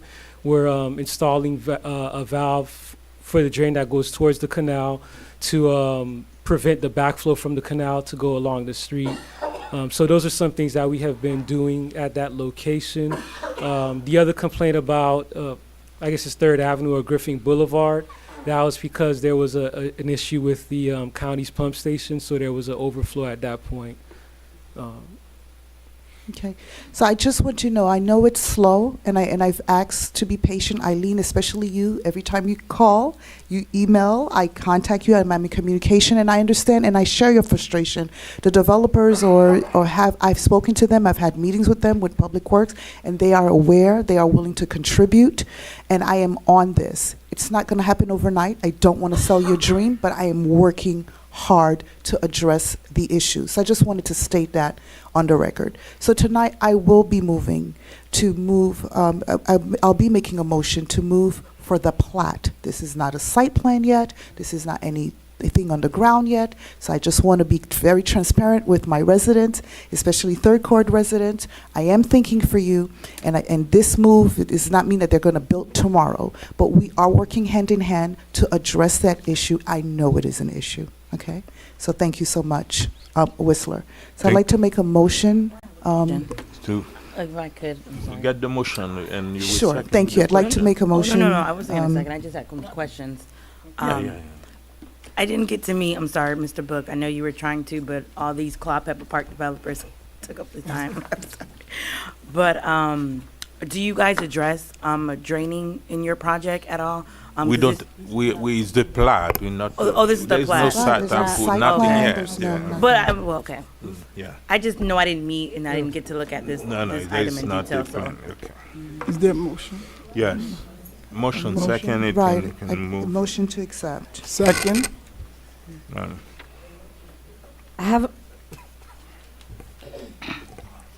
have a motion made by Councilwoman Estimé Irvin to approve the item at tab K. The motion was seconded by Vice Mayor Desume. Councilwoman Timothy, how do you vote? Yes. Mayor Bien-Aimé, how do you Yes. vote? Yes. Councilwoman Estimé Irvin, how do you vote? Yes. Councilman Galvin, how do you vote? Yes. Vice Mayor Desume, how do you vote? Yes. Motion carries with a 5-0 vote. Can I have a motion to move the rest of the agenda for the 13, December 13? December 13 or Monday? Oh, Monday, So, Monday. December 13. No, I don't No, agree with no. that. Can I make an amendment to move it to Monday? It's, I sure, can if you wanna I do can it. second that. Thank Okay. you. Okay. Right. Thank you. Madam, Move to adjourn? can you call a vote, please? Yes, I have a motion made by Mayor wait, no. Bien-Aimé to move the. Wait. Can I please, because I see Emlyn Tower folks are there. Can we please just hit that item? No, this I one have gonna some take too long. questions. Yes. It's a lot Come of on. things. It's You have the that Yeah, is 'cause site we I- we approved didn't- 2 yeah, years ago, we had and they residents come have up. some There's questions. a I know lot of some Which things. one? Which they have the residents on Whatever. one? That item, if we could move Which that one to- item? That's the Tauber item, the Causeway Village. No. Oh, they. Yeah, so we can move that to Monday. So there's a causeway in. Okay. So Emlyn. So Monday is Oh, Monday. you said Emblem It's not Tower. them, it's us. Monday That's what we is said fine. Monday. I know. There's Monday's some- fine for us. Okay. I'll have to Monday? be here for a CRA item, so. Monday? we have no It's not them, it's us. No. We said Monday. Okay. Monday. I'm fine. Okay. Who So seconded the moved. motion? Yes. Vice Mayor? Who So, seconded the moving? what was the motion? I seconded. Or I'll make the To motion move to it. move Okay, it, the I have items a until motion Monday. made by Mayor Bien-Aimé to move tab L and to the The next rest of council. the agenda, not The top rest down. of the agenda to the next council meeting, Monday, November 21st. The motion was seconded by Vice Mayor Desume. All in favor? Aye. Any opposed? Motion carries with a Can I have a motion 5-0 to vote. adjourn? So move. Second. Motion by Mayor Desume, No, it was. seconded by Councilman Vice Mayor Desume. It is 10 o'clock.